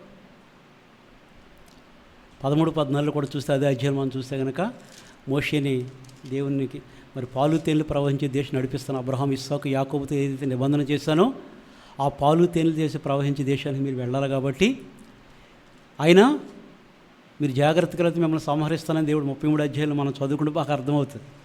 చెప్పాడు, మీ మధ్యకు వచ్చినట్టు మిమ్మల్ని నాశనం చేస్తానన్నాడు. ఇవన్నీ జరిగినాయి. అయితే మోషే ఎవరిని కోరుకున్నాడంటే దేవుని యొక్క సన్నిధిని కోరుకున్నాడు. దేవుని సన్నిధి ముఖ్యమండి మనకి, మనుషులతోడు కాదు. ఎవరు కావాలండి మనకి? దేవుని సన్నిధి. నీ సన్నిధి మాతో రాని ఎడలా, నీ సన్నిధి ఎక్కడుంటే అక్కడ మనకే దేవుని ఉద్దేశం మంచిదైతే స్థలం ఏదైనా పర్వాలేదండి. నడు రోడ్డు మీద కూర్చుని కూడా ప్రార్థన చేసి తప్పేమీ కాదు. ఉద్దేశం మంచిదైతే, ఉద్దేశం మంచిదై ఉండాలి. వారందరూ దేవుని కొరకు ఆ రీతిగా ఆశ కలిగి వారందరూ కూడా దేవుని సన్నిధిలో వారు నిలవబడ్డారు. తిష్బీడైనట్టు ఏలియా కూడా 1 రాజులు 17 అధ్యాయం 1-2 వచనాలు మనం చూస్తే కనుక నేను ఎవని సన్నిధిలో నిలవబడి ఉన్నానో దేవుని మందిరంలో ఉండన్నాడు మాట. ఆయన వారి యొక్క ఆశ, వారి యొక్క కోరిక చూడండి. చదవమ్మా 1 రాజులు 17 అధ్యాయం 1-2 వచనాలు.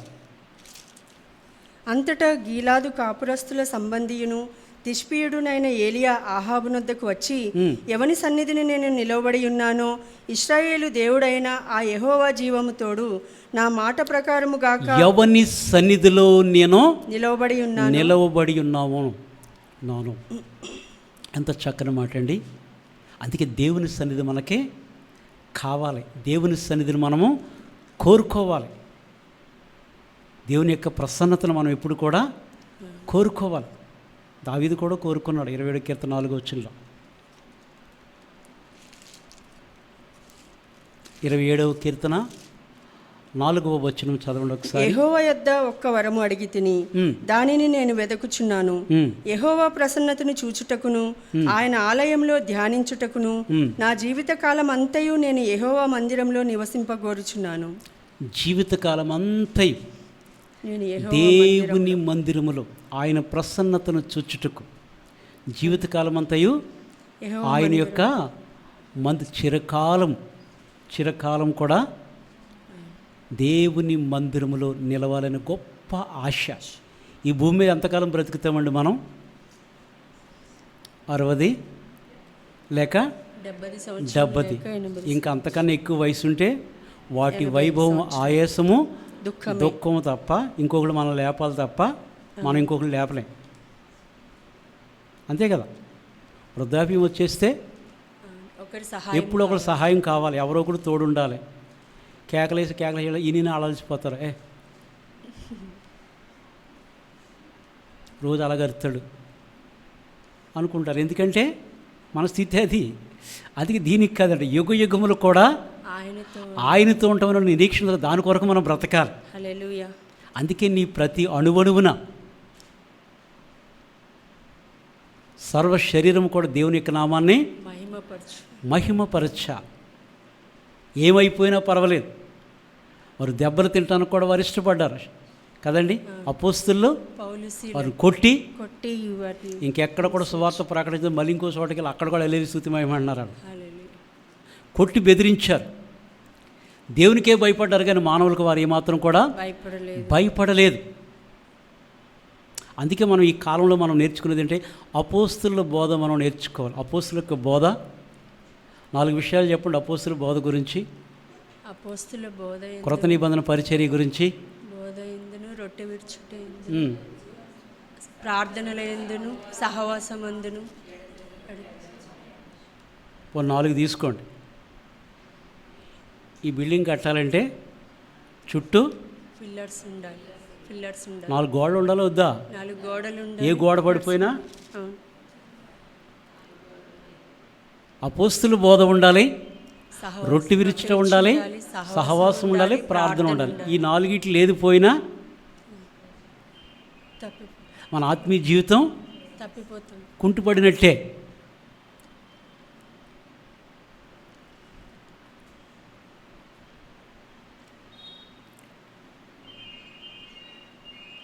దేవుని సన్నిధిలో నాటబడినటువంటి అనుభవం. మార్తా మరియ గురించి మనకందరూ కూడా తెలుసు. ఆయన సరే జ్ఞాపకం చేస్తాను. లూకాసు వార్త 10వ అధ్యాయము 38 నుంచి 42 వరకు, ఆఖరి వచ్చిన వరకు చూడండి. అంతట వారు ప్రయాణమై పోవుచుండగా ఆయన యొక్క గ్రామంలో ప్రవేశించెను. మార్తాను ఒక స్త్రీ ఆయనను తన ఇంట చేర్చుకున్నవారు ఎవరండి? మార్తా ప్రభువును చేర్చుకున్నదంట. ఆమెకు మరియాను సహోదరి ఉండెను. ఈమె యేసు పాదముల యొద్ద కూర్చుండి ఆయన బోధ వినుచుండెను. అది ఒకడు చేర్చుకున్నారు, ఒకడు ఆయన పాదాల యొద్ద కూర్చుని. ఒకరికి దొరికిన అవకాశం ఏంటంటే అండి, చేర్చుకుని గంటి తిప్పేస్తుందంట. అక్కడ ఏం చేస్తుందండి? ప్రభువుని భోజనం పెట్టి తబ్బిబ్బు చేయాలని చాలా చేస్తుందంట. అంతే కదా. మనకు పరిచర్య చేసే మన ఇంటికి ఎవరైనా వచ్చిన గెస్టులు మనం ఏం చేస్తాం? వాళ్ళ కోసం చేస్తాం. ఎందుకు? వాడికి ఇష్టమైనవి చేసి వాళ్ళని సంతోషపెట్టాలి. ఆతిథ్యం తప్పు కాదని నేను ఇక్కడ మనం నేర్చుకోవాల్సింది ఏంటంటే, ప్రభువే చెప్తున్నాడు ఆ మాట. ఆయన వెళుతూ ఉండగా మార్తా ఆయనను తన ఇంట చేర్చుకొనెను. ఆమెకు మరియాను సహోదరి ఉండెను. ఈమె యేసు పాదముల యొద్ద కూర్చుండి ఆయన బోధ వినిచుండెను. అది చేర్చుకున్నవాడు ఒకడు, అవకాశం పొందుకున్నదే ఇంకొకరు. మనం ఏ గుంపులో ఉంటాం నేర్చుకోవాలి. మరి మనం మార్త పరిచర్యలో ఉందామా, మరియ పరిచర్యలో ఉందామా? ప్రభు మెచ్చుకున్నది ఏదో మీరే చెప్పండి. మరియ పరిచర్య. చదవండి. మార్త విస్తారమైన పని పెట్టుకున్నట్టు చేత తొందరపడి, ఉల్లిపాయలు లేవు, నూనె లేదు, అందులోకి చెప్పండి. చెప్పరేంటి? అవి లేవు, ఇదే సరిపోతుంది, భక్తి లేదు. ఏమి సరిపోతుంది? ఏమీ లేవు అని చెప్పడంతో సిద్ధపాటులో ఉంది. ప్రభువుకి ఎట్టేసి ఓ భోజనం, ఆయనే జీవాహారం. ఆయనకి ఏదోదో పెట్టాలని మెహర్బాన్ చూపిస్తుంది మార్తక్క. బాబు ఇక్కడ మార్తక్కలు మరియక్కలు నన్ను తిట్టుకోవద్దు. బైబిల్లో ఉన్న మార్త మరియ గురించి చెప్తున్నా. తిట్టుకుని నాకు ఏం కాదు, కానీ అలాంటివి చాలా అలవాటైనవి. కానీ అయితే ఏం చేస్తుందంటండి, మార్త విస్తారమైన పని పెట్టుకున్నట్టు చేత తొందరపడి, అది నేను చెప్పలేదు, ప్రభువే చెప్తున్నాడు, విస్తారమైనటువంటి పని పెట్టుకున్నట్టు చేత. నువ్వు ఇది కడుగు అది కడుగు అయిపోయిందా రెడీ. తొందరపడి ఆయన యొద్దకు వచ్చి, ప్రభువా, పనులు ఎక్కువైపోయి చికాకు వచ్చేసింది. ఇంకా ఏడు ప్రభువా, నేను ఒక్కదాన్ని పని చేయటకు కిచెన్లో గంట తిప్పుతుంటే ఏం కూర్చుని నీ మాటలు వింటదా? అది నీకు చింతగా లేదా? నాకు సహాయం చేయమని ఆమెతో చెప్పు. రమ్మను, ఆ మాటల తర్వాత వినొద్దు, భక్తి తర్వాత చూడవచ్చు, ముందు సహాయం చేయమని. ఇదంటే కొంచెం బాధ కలిగింది. వాక్యం తెలిస్తే కనుక అవి రావు. ఏది ముఖ్యం? వాక్యం, దేవుని మరియ పరిచర్య. మీరు కొరింథీ పత్రిక చదివితే మీరు భోజనం చేయడం మీకు ఇల్లు లేవా అంటాడు పౌలు. వాక్యాలు చాలా జాగ్రత్తగా నేర్చుకోండి. తినడం తప్పు కాదు, సహవాసం దేనికి మనం ప్రాముఖ్యత ఇవ్వాలి. ఆమె చేర్చుకుంది, కానీ విస్తారమైన పనులు కలిగి ప్రభు మెచ్చుకుంటాడానికి ఏదేదో చేస్తుందంట. చేసి మళ్ళీ ప్రభు దగ్గరికి వచ్చి, బోధకుడా నీకు చింత లేదా, నీకు చింత లేదా అంట. అబ్బో, నీకు చింత లేదా, నీకు బాధ అనిపించలేను ఒక్కదాన్ని అక్కడ కిచెన్లో ఎంతో పనులు చేస్తున్నా, నీకు చింత లేదా అంటే ప్రభు ఏమన్నాడండి?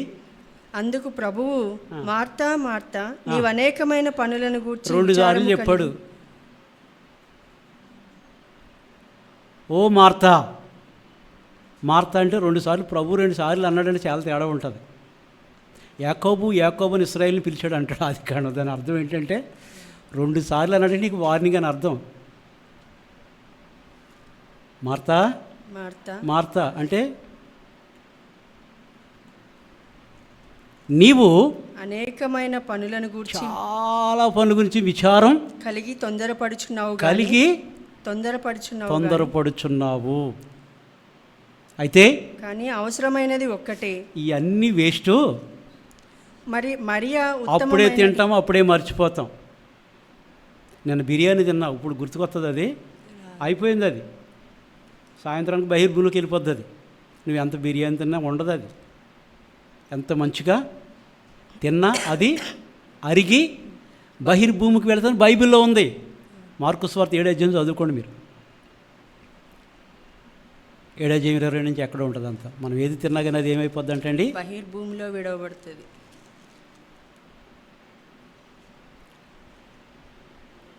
బయట నుంచి లోపలికి వచ్చేది మనుషులను అపవిత్రపరుస్తుంది. లోపల నుంచి బయటికి వెళ్ళే దాని విషయంలో చాలా జాగ్రత్తగా ఉండాలి. ఏమి మాట్లాడుతున్నామో, ఏమి అంటున్నామో వాటి విషయంలో చాలా చాలా చాలా జాగ్రత్తగా ఉంటాయి. నీవు అనేకమైనటువంటి పనుల చేత నీవు తొందరపడుచున్నావు, కానీ అవసరమైనది ఒక్కటే. మరియా ఉత్తమమైన దానిని ఏర్పరచుకుని. ప్రభువు ఎవరు మెచ్చుకున్నాడో? భోజనం పెట్టినామని మెచ్చుకున్నాడా? ఆయన దగ్గర విన్నామని నేర్చుకున్నాడా? ఆమె దగ్గర విన్నా. మనం ఏమంటాం? అదేంటి పిలిచి ఇంటి చేర్చుకుంటే అట్లాగంటారా? ప్రభువుకి కావాల్సింది మనం చేయాలి, మనకు కావాల్సింది కాదు. ప్రభువుకి ఏది నుంచి కోరుకుంటున్నాడు? ఆయనకి విరిగి నలిగిన మనసు దేవునికి చాలా ఇష్టమైనటువంటి బలి. మరియ ఆయన పాదముల చెంత చేరి ఉత్తమమైన దాన్ని ఆమె ఏర్పరచుకుని అది ఆమె యొద్ద నుంచి తీసివేయబడదు. నువ్వు చేసే తీసివేయబడుతుంది.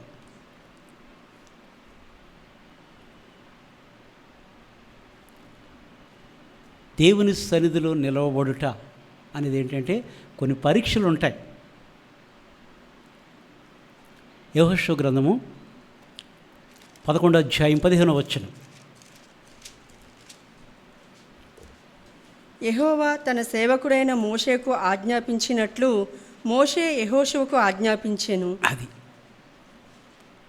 యెహోవా తన మోషేకు ఆజ్ఞాపిస్తే మోషే యెహోషువకు ఆజ్ఞ. ఆ ప్రకారమే యెహోషువ అలాగే చేశాను. భాగ్యము యెహోషువ కూడా అలాగే చేశాడు. సేవ పరిచయం ఇప్పుడు కూడా మనం మర్చిపోకూడదు కదండి. బైబిల్లో మనం చూస్తాం. ఏలియా, ఎలీషా, మోషే, యెహోషువ, యెహోషువ, పౌలు, శీల, అపోస్తులు మనం చూస్తాం కదా. ఒకరికొకరు సహకారులుగా వారు చేసినటువంటి సేవలు, వారి యొక్క యెహోవా మోషేకు ఆజ్ఞాపించడం, మోషే కూడా యెహోషువకు ఆజ్ఞాపించి అతడు కూడా అలాగే చేశాడు.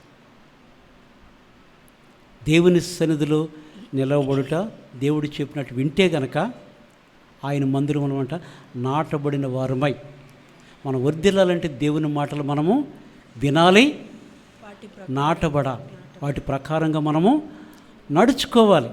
హల్లెలూయా. మనం చూస్తాం న్యాయాధిపతులు 7వ అధ్యాయం మనం చూస్తాం, తీయవలసిన అవసరం లేదు, నేను చెప్తాను 2 మాటలు. మిద్యానీయులకి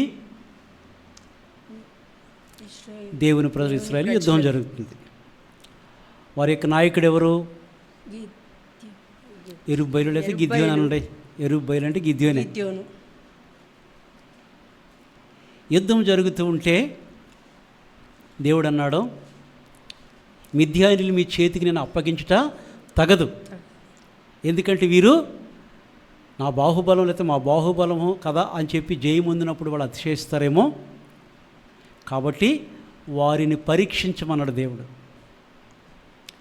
పరీక్షించమన్నాడు. ఇంచుమించు 22,000 మంది వెళ్ళిపోయారు, ఇంకా 10,000 మంది మిగిలి ఉన్నారు. ఎంత? 5వ వచనమా 4వ వచనమా?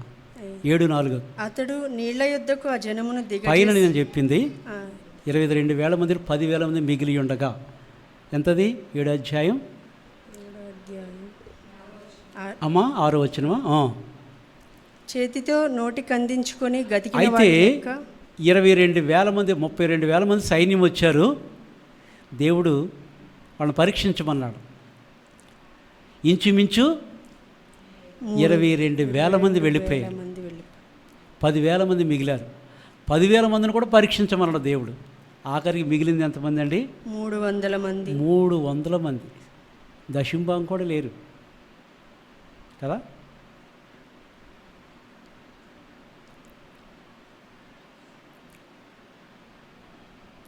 దేవుని యొక్క మహాకృపను బట్టి ఆ 300 సైన్యం చేత దేవుడు గొప్ప విజయం ఇచ్చాడు. దేవుని సన్నిధిలో నిలవబడాలి. దేవుని సన్నిధిలో మనం నిలవాలి అంటే దేవుని కొరకు మనం ఏం చేయాలంటండి?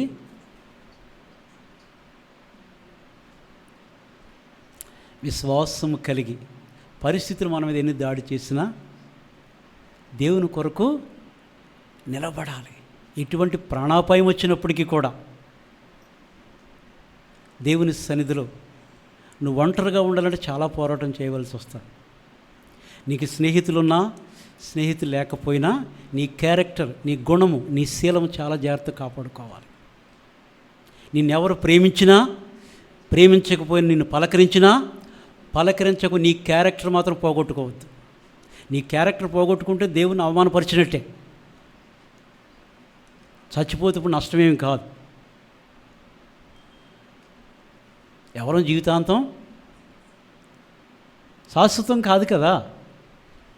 దేవుని కొరకు నిలబడాలి అంటే ప్రభు నమ్ముకున్న తర్వాత అది సావైనా శరణ్యమైనా ఏదైనప్పటికీ కూడా దేవుని కొరకు మనము ఆ రోషముగా నిలబడటం మనము నేర్చుకోవాలి. నిలబడాలి దేవుని సన్నిధిలో. మరి ఎంత రోషం కలిగండి, ఎంత రోషం కలిగి మన పితరులు రోషము కలిగి దేవుని కొరకు వారు తమను తాము ప్రతిష్ఠించుకున్నారో, అప్పగించుకున్నారు. మంచి భోజనం దొరికింది.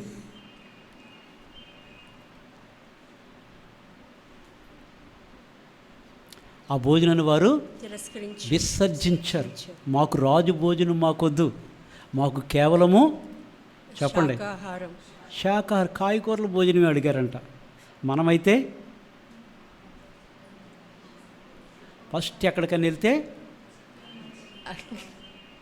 అదేది కేటలాగ్ మెనూ ఏది చూసుకుంటాం, మనం మంచిది ఆర్డర్ ఇస్తాం కదండి. వాళ్ళు కోరుకున్నది ఏంటంటే అండి, శాకాహారం, కేవలం కాయగూరల భోజనం మాకు ఇస్తే చాలు. భయపడ్డాడు అధిపతి. అమ్మో, మీకు రాజు భోజనం, ఆ ద్రాక్ష రసము, ఆ విస్తారమైనటువంటి ఆ భోజనం ఇవ్వకపోతే కనుక తిని బాగా వారి గొర్రెల్లాగా ఉన్నారు కొందరు. ఎవరు? అక్కడ ఉన్నటువంటి వారు బబులోనులు రాజు సంస్థలు ఉన్నటువంటి వారు అందరూ కూడా మంచిగా భోజనం చేసి బాగా దుఃఖంలాగా ఉన్నాడు ఒక్కొక్కడు. ఈయన అంటాడు, ఒకవేళ ఆ భోజనం తినకపోతే మీరు మీ ముఖం వికారం అయిపోతే రాజు దృష్టిని నేరం చేసినట్టు నన్ను అంతాడు, నా ఉద్యోగం పోతా. ఏమి కంగారు పడకు, కేవలం మాకు ఆ కాయగూర భోజనాలు పెట్టు, మమ్మల్ని 10 దినాలు పరీక్షించు, అప్పుడు మమ్మల్ని తీసుకెళ్ళి రాజు దృష్టి. అంటే వారి మొఖాల కంటే కూడా, నాన్ వెజ్ బ్యాచ్ కంటే కూడా వీరి ముఖములు కాయగూరలు తిన్నవాడు మోకాలంట సౌందర్యముగా అబ్బో కనబడేను. నున్న దోసకాయ ఏంటదమ్మా సొరకాయ తెలుసా? సొరకాయ నున్నగుండి ఎంత బాగుంటుందో అంత అందంగా ఉన్నారంటే వాళ్ళు. వీళ్ళు తిని తిని తిని ఆ బొయ్యికిలాగా ఉన్నారంటే వీళ్ళు మాత్రం సౌందర్యముగా ఆ బాలురి కంటే కూడా వీళ్ళే సౌందర్యంగా కళగా కనబడ్డారంట. అది వాళ్ళ ఛాలెంజ్. దేవుని కొరకు నిలబడటం, రోషము కలిగి దేవుని యొక్క సన్నిధిలో మనం నిలబడాలంటే దేవుడు మనల్ని ఏ రీతిగా పెంచాడు, ఏ రీతిగా పోషించాడు, లేఖనాలను చూసి మన ఆత్మీయ జీవితం ప్రతి దినం ఎవరికి వారు మనం పరీక్షించుకోవాలి. మాటలు జ్ఞాపకం చేస్తాం. 1 పేతురు 1వ అధ్యాయము 22-23 వచనాలు. మీరు క్షయబీజము నుండి కాక, చూడండి, మనము క్షయ బీజము నుండి కాక శాశ్వతమగు జీవము గల దేవుని వాక్యము శాశ్వతమగు దేవుని జీవము గల దేవుని వాక్యమూలముగా అక్షయ బీజము నుండి పుట్టింపబడిన వారు కనుక. అక్షయ బీజము, క్షయ బీజము కాదు. అక్షయము అంటే క్షయము కానటువంటిది. ప్రభువు చెప్తాడు, ఆహారం కొరకు కూడా చెప్తాడు. ప్రభువుని ఊరికే వెంబడిచ్చేస్తున్నారు. ఎందుకు? ప్రభు ఎక్కడుంటే అక్కడ రొట్టెలు మీటింగ్ ఉందంటే విత్ లంచ్ ఫాలో అంటే వాడికి ఎక్కడికి వెళ్తారా, శుభ్రంగా వెళ్ళి మీటింగ్ చూసుకుని ఈటింగ్ అయిపోద్ది వచ్చేద్దామంటే. అవునా? ప్రభు ఎక్కడుంటే అక్కడ అద్భుతాలు జరుగుతున్నాయి. ఆకలి ఉన్నటువంటి వారికి ప్రభు ఇష్టపడ్డాడు. వాళ్ళని ఒట్టి ఖాళీ కడుపుతో పంపడం నాకు ఇష్టం లేదు, వారి కొరకు ఆహారం సిద్ధపరచు. ఎక్కడి నుంచి వస్తుంది, మీరు ఎందుకంటే కూర్చోబెట్టి నేను ఇస్తాను అన్నాడు. ఆయన ఇస్తాడు, కానీ అది కాదు కదా ముఖ్యం. ప్రభు చెప్పిందేంటి? క్షయమైన ఆహారం కొరకు మీరు కష్టపడద్దు, కానీ అక్షయమైన ఆహారం కొరకు మనం కష్టపడాలి. మనమంట క్షయ బీజము నుండి కాక శాశ్వతమగు జీవము గల దేవుని శాశ్వతమగు జీవము గల దేవుని వాక్యమూలముగా, జీవము గల దేవుని వాక్యమూలంగా మనము అక్షయ బీజము నుండి అక్షయ బీజము నుండి క్షయము కానటువంటి అక్షయ బీజము నుండి పుట్టింపబడిన వారము గనుక నిష్కపటమైన సహోదర, అది అక్షయ బీజము నుండి పుట్టినటువంటి వారు మనం. క్షయమైనటువంటిది కాదు. ఆ అక్షయ ఆహారం ఎవరంటే ప్రభు అయినటువంటి యేసుక్రీస్తు. అందుకే ఆయన చెప్పాడు, ఆయన జీవాహారము నేనే. మీ పితరులు అరణ్యములో ఆహారం తిని మరణించారు, కానీ నన్ను తినివాడు నిత్య జీవం పొందుకుంటాడు. నిత్య జీవం, జీవాహారము నేను. మనమంట క్షయం కానిటువంటి అక్షయమైనటువంటి బీజమును పుట్టింపబడిన వారు కనుక నిష్కపటమైన సహోదర ప్రేమ. అది మనలో ఏముండాలంటే అబద్ధాలు ఆడకూడదు. మన నాలుగు ఎప్పుడు కూడా ఏముంటుందంటే 32 పళ్ళు ఉన్నా కానీ అదిరి పడుతుందంట. అది ఉన్నదే చిన్నది, ఇంతే. అగ్గిపుల్ల దానికంటే కూడా చిన్నది కదా. అగ్గిపుల్ల ఎంత ఉంటుంది? అగ్గిపుల్ల చివరినే చిన్నగా ఉంటుంది. మందు చాలా మందు ఉంటుంది కదా, అది ఎంతే ఉంటుంది. దూరం చూస్తేనే కానీ దగ్గర చూస్తే కనపడదు. అది ఎంతే ఉంటుంది. అది అడవినంతా 100 ఎకరాల అడవిని కూడా తగలబెట్టేస్తుంది. దానికంటే కూడా డేంజర్. బయటకు వచ్చి ఊరికి అదిరి పడుతుందంట. అందుకే దీనికి అప్పుడప్పుడు పరీక్షలు పెడుతూ ఉండాలి, జాగ్రత్తగా ఉండాలి. నాలుక విషయంలో అదిరి పడుతుందంట ఇది ఊరికే. అందుకే చాలా జాగ్రత్తగా ఈ రెండింటిని ఇప్పుడు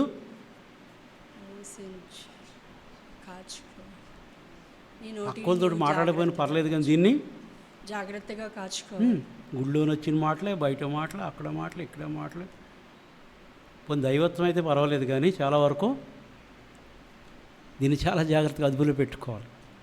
అందుకే మనమంట అక్షయమైనటువంటి జీవము గల దేవుని వాక్యములకు పుట్టింపబడిన వారము గనుక మనమంట సహోదరులు అంటే ఎట్లా ఉండాలంటే నిష్కపటమైన సహోదర ప్రేమ కలుగునట్లు మీరు సత్యమునకు విధేయులవుట చేత మనం ఎట్లా ఉండాలంటే అండి సత్యమునకు విధేయులవుట చేత దేవుని వాక్యానికి దేవునికి మనం ఎట్లా ఉండాలంటే అండి విధేయత కలిగి మనం జీవించాలి.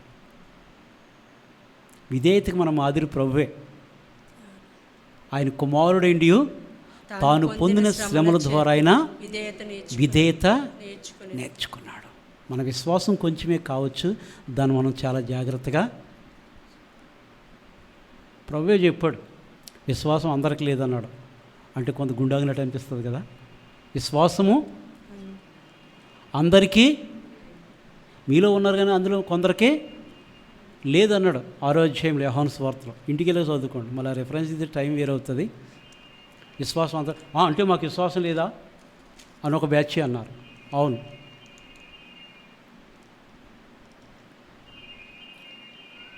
విధేయత. ఎందుకంటే మనము అక్షయ బీజము నుండి పుట్టింపబడిన వారము కనుక. ఎందుకంటే మనం ఏ రీతిగా విమోచించబడ్డామో 18-19 వచనాల్లో కూడా మనకు కనబడుతుంది. అదే అధ్యాయం. మొదటి పేతురు పారంపర్యమైన మీ వ్యర్థ ప్రవర్తనను విడిచిపెట్టునట్లుగా వెండి బంగారముల వంటి క్షయ వస్తువుల చేత మీరు విమోచింపబడలేదు గాని మనము వెండి బంగారముల వంటి క్షయ వస్తువుల చేత. అవి క్షయ వస్తువులు, వెండి బంగారం. మానవ దృష్టిలో బంగారం చాలా విలువైన కొత్త మోడల్ వస్తే ఎవరైనా ఆయన మా గోల్డ్ స్మిత్ ఏమంటారు ఆయన్ని? కంసాలేనా చెప్పండి అమ్మ. కొమ్మరి కంసాలి కాకికు కంసాలి కమ్మరి కొమ్మరి. కంసాలి బంగారం, కొమ్మరి కమ్మరి వడ్రంగి పని చేస్తారు, సాకలి బట్టలు ఉతుకుతారు. ఆయనే చెప్పాడు. అన్నీ ఆయన అయ్యి ఆయన సాకలి అని సబ్బు వంటి వాడు అని అన్నాడు. అర్థమైందండి కదండి. మనమంట వెండి బంగారము వంటి క్షయ వస్తువులయ్యి, క్షయ వస్తువుల చేత మనం విమోచించబడలేదు కానీ అమూల్యమైన రక్తము చేత. అది మనకు ఒక పోలికిచ్చాడు. ఆయన ఎవరంటే మంచి శిల్పకారుడు.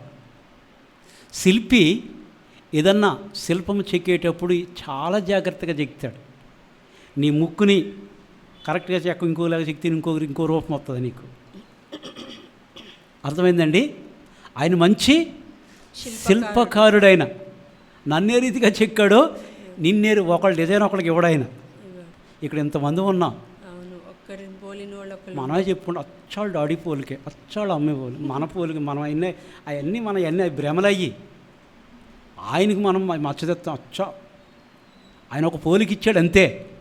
ఒకరి పోలిక ఒకరికి ఉండదు అంతే. అది నువ్వెన్ని లెక్కేసుకొని ఎంత డిజైన్ తీసుకొచ్చినా ఆయన మంచి శిల్పకారుడు చెక్కాడు. ఆయన వెండి బంగారం వంటి క్షయ వస్తువుల చేత మీరు విమోచింపబడలేదు కానీ అమూల్యమైన రక్తము చేత. అది అమూల్యమైనటువంటి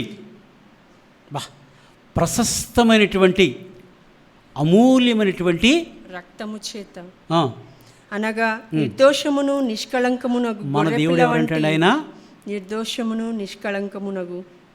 7:26 కదా, 7:26 హెబ్రీ 7:26 అంటాడు. ఆయన గురించి రాయబడిన మాట ఏంటంటే ఆయన ఎవరంటే హెబ్రీ 7:26 కూడా ఒకసారి తీయండి.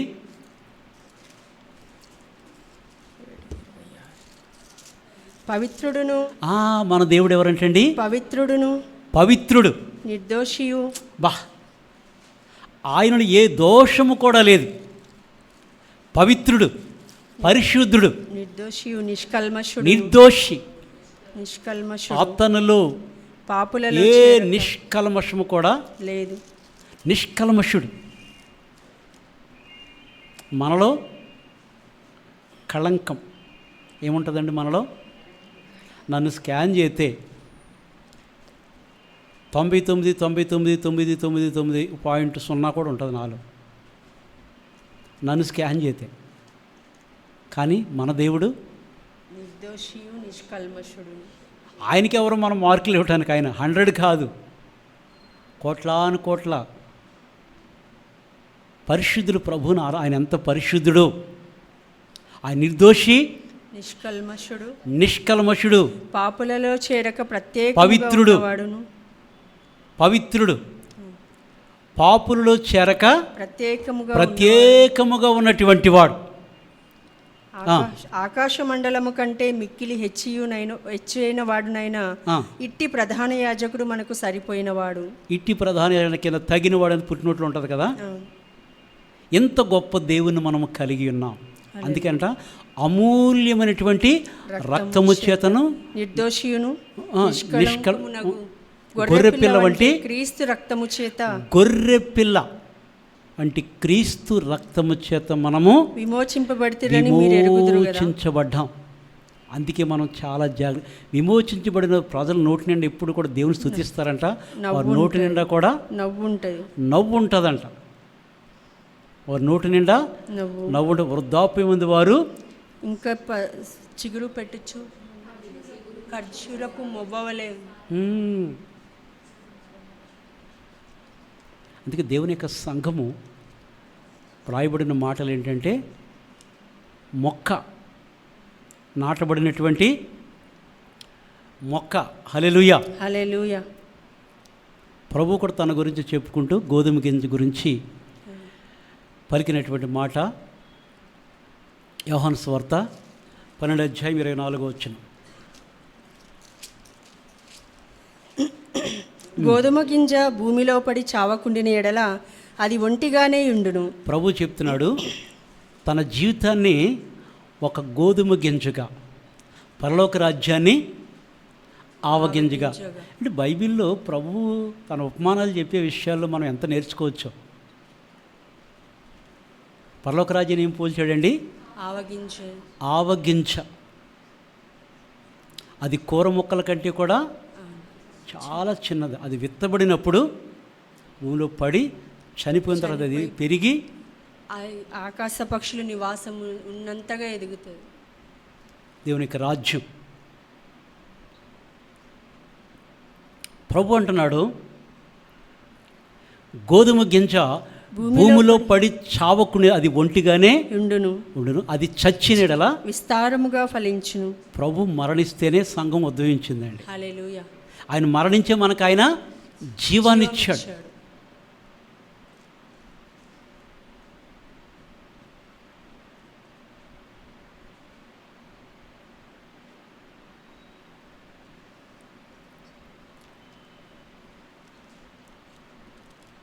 ఇరవై 25 వచ్చిన కూడా చదవమ్మా. తన ప్రాణమును ప్రేమించువాడు దానిని పోగొట్టుకొనును. అది ఎంతకాలమని మన పిల్లల్ని చుట్టూండి కాపాడతాం, అంతే కదా. తన ప్రాణమును ప్రేమించువాడు దానిని పోగొట్టుకొనును. ఈ లోకములో తన ప్రాణమును ద్వేషించువాడు నిత్య జీవము కొరకు ఎప్పటికైనా నేను దేవుని దగ్గర ఉంటాను అనుకున్నవాడు అంటే ఇప్పుడు కూడా ఏ భయం లేకుండా నెమ్మదిగా ఉంటాడంట. సత్తా బతికేవాడు రోజు అలానే ఉంటాడు. భయపడుతూ బ్రతికేవాడు రేపు చూడడం ఇంకా. కానీ ఎప్పుడైనా తన ప్రాణమును ద్వేషించువాడు దేవుని కొరకు పౌలు వలె. పిలిపి 1:21 పిలిపి 1:21 కదా. నా చావు మూలంగానే సరే, నా బ్రతుకు మూలముగానే క్రీస్తు నా శరీరమందు గణపరచబడు నిమిత్తము. నీ చావు మూలంగా దేవుడు మహింపరచబడాలి. బ్రతుకు మూలం నువ్వు బ్రతుకున్నప్పుడు దేవుడి నామము నిన్ను బట్టి ఇతరులు దేవుని గణపరచాలి. హల్లెలూయా హల్లెలూయా హల్లెలూయా. కీర్తనలు 80:8 ఆసాపు కీర్తన ఇది. నీవు ఐగుప్తులో నుండి ఒక ద్రాక్షావళిని తెచ్చితివి, అన్యజనులను వెళ్ళగొట్టి దాన్ని నాటితివి. అది నీవు ఐగుప్తు నుండి ఒక ద్రాక్షావల్లిని తెచ్చితివి, ఒక ద్రాక్షావళిని తెచ్చితే అన్యజనులను వెళ్ళగొట్టి దాన్ని దానిని నాటితివి. 15వ వచనం, అదే అధ్యాయం 15వ వచనం, 80వ కీర్తన. నీ కుడి చేయి నాటిన మొక్కను కాయుము. అది నీ కుడి చేయి నాటిన కుడి చేయి నాటినటువంటి మొక్కను కాయుము.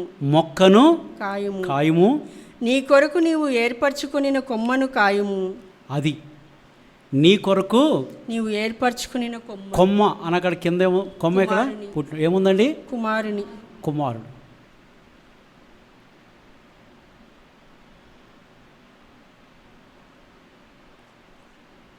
కొమ్మ అనగా కుమారుడు. నీ కుడి చేయి నాటినటువంటి మొక్క. ఆయన నాటాడు మనల్ని. ఎక్కడ మాట్లాడండి? పాడతారు కదా, ఐగుప్తు నుండి పెరికి తెచ్చి. పాడండి, నోరులో ఉన్న వాళ్ళే పాడండి. నుండి పెరికి తెచ్చినావు, సంగ ద్రాక్ష తోటలో నన్ను నాటినావు. ఐగుప్తు నుండి పెరికి తెచ్చినావు, సంగ ద్రాక్ష తోటలో నన్ను నాటినావు. చుట్టూ ద్రవ్య వేసి నీరు పోసినాడు, చుట్టూ ద్రవ్య వేసి నీరు పోసినాడు. తన స్వాస్థ్యముగా ప్రత్యేకపరచినాడు, తన స్వాస్థ్యముగా ప్రత్యేకపరచినాడు. ఫలింపకుండుట నీకు న్యాయమా, యజమాని సహనముతో చెలగాటమా. ఫలింపకుండుట నీకు న్యాయమా, యజమాని సహనముతో చెలగాటమా. నాశించిన పరలోక తండ్రి తేరి చూచుచున్నాడు నీ వైపు. హల్లెలూయా. ఐగుప్తు నుంచి ఒక ద్రాక్షవల్లి తెచ్చి తిని అన్యజనులను వెళ్ళగొట్టి దాన్ని అంటాడు. మీరు యెషయా గ్రంథం చూస్తే 5వ అధ్యాయం బాగా అర్థమవుతుంది. దాని చుట్టూ త్రవ్వి రాళ్లను ఏరివేసి అన్యజనులందరూ వెళ్ళగొట్టి తన ప్రజలను ఆయన నాటాడు, స్థిరపరిచాడు. యెషయా గ్రంథం 5వ అధ్యాయము 7వ వచనం మీరు చూస్తే మీకు ఒక్క మాట అక్కడ అర్థమవుతుంది. అది ఎవరు? ఇశ్రాయేలు వంశము సైన్యములకు అధిపతియగు యెహోవా ద్రాక్ష తోట. ఇశ్రాయేలు యొక్క వంశము సైన్యములకు అధిపతి యెహోవా ద్రాక్ష తోట. యూదా మనుషులు ఆయనకి ఇష్టమైన వనము. యూదా మనుషులంట ఆయనకి ఇష్టమైనటువంటి వనం. చాలామందికి తెలుసో లేదో, పడిపోయిన దావీదు గుడారం తిరిగి కట్టేదని అన్నాడు. దాని పాడేడు గుమ్మములు బాగు చేస్తాను అన్నాడు. ఆమోస్ గ్రంథం 9వ అధ్యాయం 11లో ఎక్కడ ఉంటుంది? దాని అర్థం చాలామందికి కొందరు తెలియదు. పడిపోయినటువంటి దావీదు గుడారం. దేవునికంట ఇశ్రాయేలు యొక్క వంశస్థులు ఎవరంటండి? యూదా మనుషులు ఆయనకి ఇష్టమైన. పై వచ్చినమ్మా, ఇశ్రాయేలు వంశము సైన్యములకు అధిపతియగు యెహోవా ఆయన యొక్క ద్రాక్ష తోట. ఇశ్రాయేలీయులు యూదా జనాంగము ఆయనకి ఇష్టమైన వనము. ఆయనకి ఇష్టమైనటువంటి వనం. వారిని విడిచిపెడతాడు దేవుడు. వారిని నాటాడు. ఎట్లా నాటాడంటే మనం చూస్తే కనుక ఇర్మియా 2:21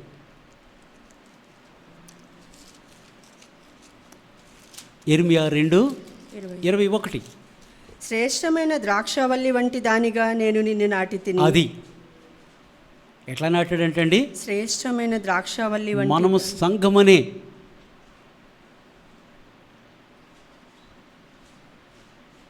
దేవుని సంఘమని యొక్క తోటలో మనం నాటబడిన తర్వాత దేవుడు మనల్ని ఎట్లా నాటాడంటే అండి, శ్రేష్టమైనటువంటి.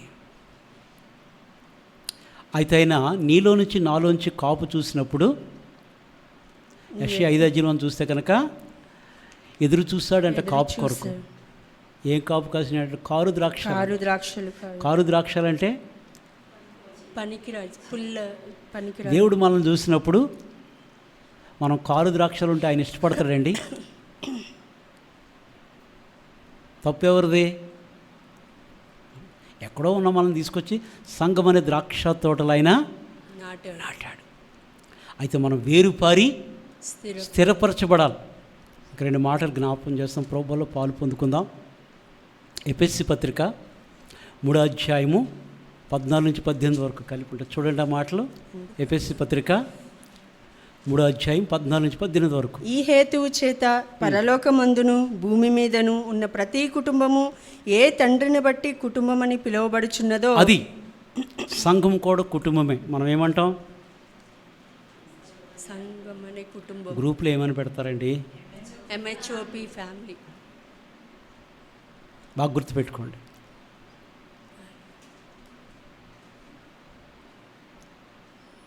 ఈ ఫ్యామిలీలో ఒకరికొకరికి, ఒకళ్ళని చూసి ఒకళ్ళకి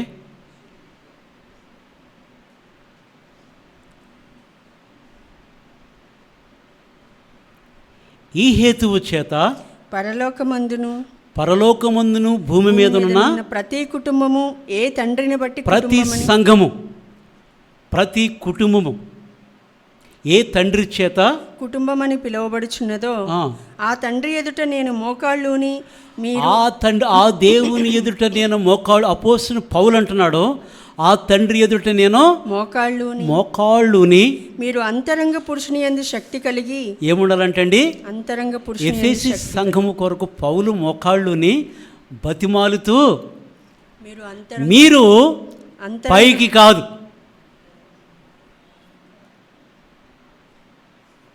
బాహ్య పురుషుడు కొరకు కాదు, అంతరంగ పురుషుడు, అంతరంగ పురుషుడు, మీరు అంతరంగ పురుషుని యందు శక్తి కలిగి లోపల ఉండాలి. ఏముండాలంటండి? నీలో ఉన్నవాడు లోకములో ఉన్నవాని కంటే కూడా గొప్పవాడు.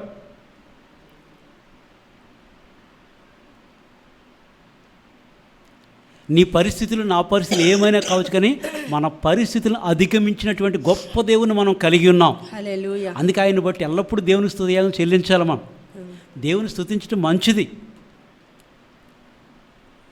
92 కీర్తన 1వ వచనం, యెహోవాను స్తుతించుట మంచిది. ప్రతి ఉదయము సాయంత్రము ఆయన విశ్వాస్యతను కీర్తించుట, స్తుతించుట ఇదంతో మంచిది. ఆయన విశ్వాస్యతను. మీరు అంతరంగ పురుషుని యందు శక్తి కలిగి ఆయన ఆత్మ వలన బలపరచబడినట్లుగాను, దేవుని ఆత్మ వలన బలపరచబడినట్లుగాను, క్రీస్తు మీ హృదయములలో విశ్వాసము ద్వారా నివసించినట్లుగాను, తన మహిమైశ్వర్యము చొప్పున మీకు దయచేయవలెననియు, మీరు దేవుని సంపూర్ణత యందు పూర్ణులగునట్లుగా ప్రేమయందు ప్రేమలో వేరుపారి.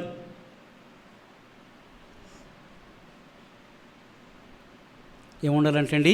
ప్రేమయందు ప్రేమలో వేరుపారి స్థిరపడి సమస్త పరిశుద్ధులతో కూడా దాని వెడల్పు, పొడుగు, లోతు, ఎత్తు ఎంతో గ్రహించుకొనుటకును, జ్ఞానమునకు మించిన క్రీస్తు ప్రేమను తెలుసుకొనుటకును తగిన శక్తి గలవారు కావాలని ప్రార్థిస్తున్నాను. ప్రేమను తెలుసుకోవాలంటే మనలో వేరుపారి స్థిరపరచబడాలంటే దేవునికి మనకున్నటువంటి విషయాల్లో దేవునికి నీకు మధ్య ఏ ఆటంకం ఉండటానికి వీలు లేదు. దేవుని ఎప్పుడు కూడా మనం తక్కువగా చూడకూడదు. పొరపాటు ఊహకు వచ్చిన క్షమాపణ అడగలు, కానీ దేవుడు ఎప్పుడు ఎవరిని కూడా గాయపరచడు, బాధ పెట్టడు. నువ్వు నమ్మితే, నీ విశ్వాసం ఉంటే ఆయన ఎవరిని ఎప్పుడు కూడా బాధ పెట్టడు, గాయపరచడు. మనం ప్రేమించాడు కాబట్టే ఆయన ఒకసారి బాధపడతామంటే ఆయన సిలువేసేటప్పుడు లోక 23, 31, 32 వచనాల్లో కదా, లోక 23, 22 అమ్మా, 31, 32 వచనాలు. లూకా పచ్చి మానుకే. అమ్మా అసలు ఎవరు బైబిల్ తీయట్లేదు ఏంటంటే? నేను బైబిల్ తీసుకోలేదమ్మా. వారు ప్రచ్చిమానుకే ఇలాగు చేసిన ఎడల ఎండిన దానికి ఏమి చేయుదురు అని చెప్పెను. పచ్చి మానుకే ఇలాగు చేసిన ఆయన సిలివేసేటప్పుడు అందరూ వచ్చారు, చూస్తూ ఉన్నారు. ప్రభు అంటున్నాడు, వారు పచ్చి మ్రానుకే ఈలాగు చేసిన ఒక ఎడల పరిశుద్ధునికే ఇలాగు ఎండిన దానికి ఏమి చేయుదురో అని దానికి చెప్పెను. ఏమి చేయుదురో. అయితే కింద చూస్తే మరి 32 ఇద్దరు ఆయనతో కూడా సిలువ పెట్టి తీసుకుని వారిద్దరు కూడా నేరస్తులని ఉంది. నేరము మోపబడిన వారు ఉందా, నేరస్తులని ఉందా? నేరము చేసిన వారు. వారిద్దరు కూడా దొంగలు లేక నేరము చేసినటువంటి వారు. ప్రభు అంటున్నాడు పచ్చి మ్రానుకే. అందుకే ఆయన పరిశుద్ధుడు. నీ కొరకు నా కొరకైనా గాయపరచబడినటువంటి ప్రభు. ఆయనలో మనం ఏం చేయాలంటే వేరు పారాలి, స్థిరపరచబడాలి. ఆఖరికి ఒక మాట చెప్తాం. ఆమోస్ గ్రంథము 9వ అధ్యాయం ఆఖరి వచనం 15వ వచనం. వారి దేశమందు నేను వారిని నాటుదును, నేను వారికి ఇచ్చిన దేశంలో నుండి వారు ఇక పెరికి వేయబడరని వారి దేశమందు నేను వారిని నాటుదును. దేవుని ప్రజలంటే దేవుడు ఏం చేస్తాడంటండి? నాటుతాడు. వారి దేశమందు నేను వారిని నాటుదును, వారికి ఎన్నడును నేను వారికి ఇచ్చిన దేశంలో నుండి వారికి పెరికి వేయబడరని ఎన్నడు కూడా వారు పెరికి వేయబడరు. దేవుడు నాటాడు. మనం ఎవరంటే ప్రభు చెప్తాడు మత్తయి సువార్తను 15:13 నా తండ్రి చేత నాటని చెట్లు ఎంత ఉందమ్మా? 17. అసలు బైబిల్ ఎవరికి ఎడతలేదు కదా. అమ్మో 15:13 మత్తయి సువార్త. పోనీ నేను తప్పు చెప్పానా? ఆయన పరలోకమందున్న నా తండ్రి నాటని ప్రతి మొక్క పెళ్ళగింపబడుతుంది. ఆయన నాటాలి. అది సంఘమే కానీ, నీవే కానీ, నేనే కానీ, దేవుడు మనలను నాటాలి. యెషయా గ్రంథం 61:3 కూడా అంటాడు కదా. యెషయా గ్రంథం 61:3 అంటాడు కూడా. చక్కని మాట. పెద్ద వచనమే కానీ ఇది 3వ వచనం.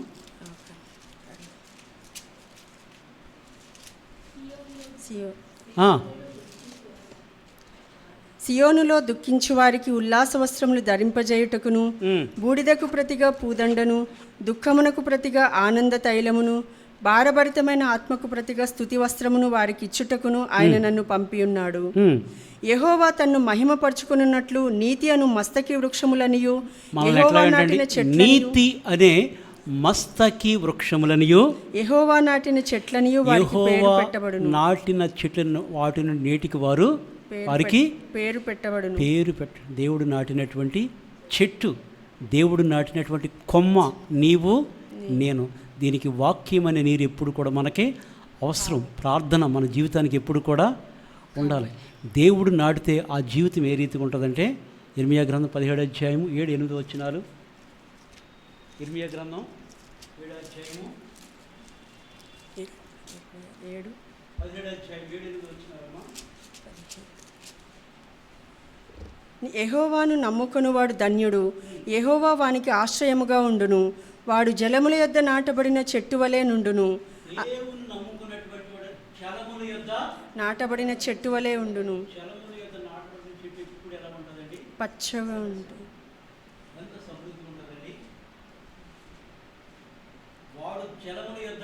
నాటబడిన చెట్టు వలె నుండును. అది కాలువల ఓరను, దాని వేళ్ళు తన్నును.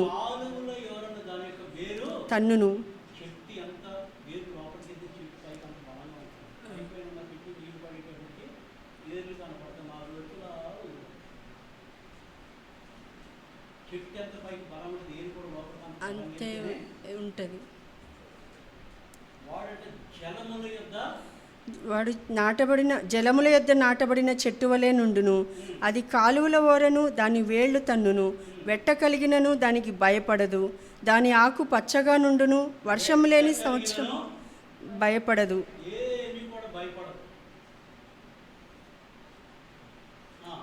దాని ఆకు పచ్చగా నుండును. వర్షము లేని సంవత్సరమున చింతనొందదు, కాపు మానదు. కాలువల జలముల యొద్ద నాటబడింది.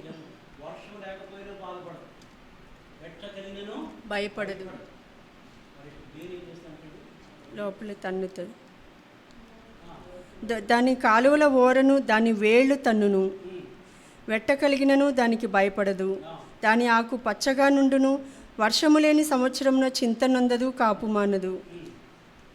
హృదయము అన్నిటికంటే మోసకరమైనది. దేవునిలో నాటబడిన వారి జీవితం అంతా మనకందరూ కూడా తెలుసు. కీర్తన 1:3 తెలుసు కదండి. దుష్టుల ఆలోచన చొప్పునున్నాడు, ఈ కూడా చదివేసేయండి. దుష్టుల ఆలోచన చొప్పున నడవక, పాపుల మార్గమున నిలువక, అపహాసకులు కూర్చుండు చెంత కూర్చునక, యెహోవా ధర్మశాస్త్రమునందు ఆనందించుచు దీవారాత్రము దాన్ని నడవకోకుండా కూర్చోకుండా. ఈ మూడు ఉంటే, ఈ మూడు లేకపోతే ఏమవుతుందంటండి? వాడు ఆకు వాడక తన అతడు నీటి కాలువల ఎవరను నాటబడినదై వాడి యొక్క జీవితము నీటి దేవునిలో, దేవుని యొక్క ఓట యెహోవా యొద్దక ఎవరను నాటబడిన కలదు అని ఒక బైబిల్. దేవుని యొద్దక ఊట ఓట. దేవుని ప్రజలు కూడా మా ఓటలన్నీ నీ యొద్దనే ఉన్నది. పొందాలని సంతోషిస్తూ దేవుని స్తుతిస్తారంట. మరొక నీటి ఓట వారి యొక్క జీవితం అంట ఎప్పుడు ఆకువాడు ఆలోచన చొప్పున నడవక, పాపుల మార్గంలో నిలువక, అపహాసకుల చెంత కూర్చుండకుండా. నడవకోకుండా నిలవకోకుండా కూర్చో మీకు అటువంటి స్నేహితులు కాకుండా పర్వాలేదు. స్నేహితులు పట్టుకలో ఉన్న స్నేహితులు తీసేవారు చాలా జాగ్రత్త. మన స్నేహితుడు ఆయనే. అట్లా స్నేహం చేసుకుంటే కానీ నీకేంగా పోదు, హల్లెలూయా. ఏ పోదు. మన స్నేహితుడు ఆయన ఏంటంటే నీకు ఆయనతో నీ స్నేహం ప్రాణం ఇచ్చిన గొప్ప స్నేహితుడు ఆయన. హల్లెలూయా. మన స్నేహితుడు ఎవరు? ప్రాణం మాటతోటి ప్రాణం తీసేస్తాం. మేము ఏమంటామంటే ఎక్కడ ఏం చెయ్యం, మేమేమేంటి ఎవరితోవా వాళ్ళదే. కలిసినప్పుడు మేము ఏమా, మళ్ళీ అంతా అయిపోయిన తర్వాత మేము ఏమో. ఇదే అనుభవం. ఈ మూడు స్నేహాలు విడిచిపెడితేనంట అక్కడ నిలవక, చూస్తుండగా, నడవక. ఈ మూడు లేకుండా ఏం చెప్పండి అక్కడంట ఆకువాడకు దేవుని వాక్యం దివారాత్రములు ధ్యానించువాడు. ఎవరైతే ధ్యానించే వాడికి జీవితం అంట అక్కడంట నీటి కాలువల ఎవరను నాటబడినది, నాటబడినటువంటి ఆకువాడక తన కాలమందు ఫలమిచ్చి చెట్టు వలె ఉండును. తగిన కాలం కరుణించు చెట్టు వలె ఉండును. దేవుడే ఉంటుందంట వాడికి జీవితం. అతడు చేయునదంతయు సఫలమగును.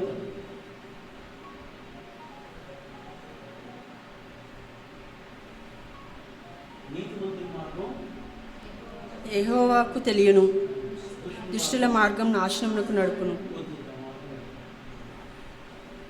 అంటే దేవుడు కూడా మనమంట నాటబడాలి. అలా జ్ఞాపకం చేస్తున్నాం. 12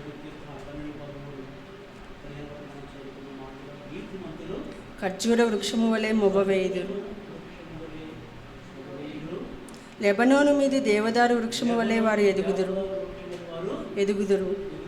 యెహోవా మందిరంలో నాటబడిన వారై, మనము దేవుని మందిరములో నాటబడిన వారమై, వారు మన దేవుని ఆవరణములలో వర్ధిల్లుదురు. దేవుని ఆవరణంలో వృద్ధిలే కృపను దేవుడు నీకు నాకు దయచేయుగాక. స్థిరమైనటువంటి విశ్వాసం కలిగి వారు దేవుని సన్నిధిలో ఎదురు నిలబడ్డారంటే మనం చూస్తాం. యోబు కానీ దానియేలు కానీ మన పితరులందరూ కూడా అక్కడ దేవుని మందిరంలో నాటబడ్డారు, స్థిరపరచబడ్డారు. దేవుని వాక్యం వారి గురించి రాయబడింది. వృద్ధి కలిగి చేసే దేవుడు మనం కలిగి కాబట్టి ఆయన మీద మనం ఆశ పెట్టుకో. నీ మీద రావాలి, నా ఆనందం కాదు. ఆయన మీద మనం అనుకోవాలి. కారణం నేను జాతీయంగా అయిపోతుంది అనుకుంటాను. నువ్వు జాతి ఏమైపోతుంది, నువ్వు జాతి ఏమవుతుంది. ఉంటే ఇంకా ఆయన ఉంటే అన్నీ అందరికీ క్షేమం. హల్లెలూయా. నువ్వు గంటలేనంత ఏమి లేదు, నేను లేకపోతే ఏమి కాదు. ఆయన మీద మనం ఆధారపడాలి. ఇశ్రాయేలుకు ఆధారపడిన వాడైనా నరుడు కాడు, ఆయన అబద్ధమాడడు, ఆయన పశ్చాత్తాపపడడు. ఆయన రాత్రుడు. ఆయనలో మనం అనుకోవాలి. ఆయన నాటినటువంటి చెట్లు కొమ్మల వల్ల మనము ఉండాలి. ఆయన నాటండి కొమ్మలు ఇచ్చే నాటకుండా దాని కొరకు ఆయన తీసుకొస్తాము.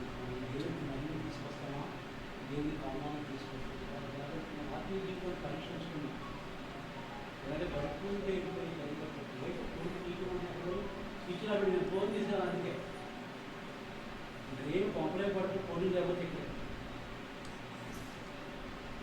అందరికీ ఉన్నాయి ఫోన్, చిన్నపిల్లలు కూడా ఉన్నాయి. స్విచ్లు పెడితే స్విచ్ అయితే బెటర్. బైబిల్ కంటే ఇదే చూసుకుంటారు అన్నీ గమనిస్తారు. ఇక్కడ నుంచి బైబిల్లో మధ్యలో పెడుతున్నాడు చేసేది లేదు. అన్నీ ఇక్కడి నుంచి మెసేజ్ పెట్టేసారు. కనుక మనకు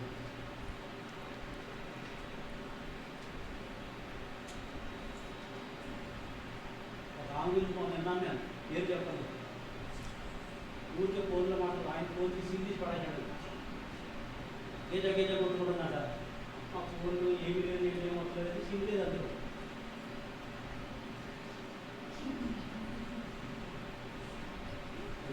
జీవం అయిపోయింది. ఫోన్ జీవం అయిపోయింది. అది లేక బ్రతుకులేదన్నట్టు అయిపోయింది. ఇప్పుడు చాలా ఇంపార్టెంట్ ముఖ్యం అదే మనకు లేదు. ఫోన్లో మాట్లాడుకుంటూ మన అవసరాన్ని మీద మాట్లాడుతూ మంచిదే, కానీ అదే మనకు పెద్ద బైబిల్ అయిపోకూడదమ్మా.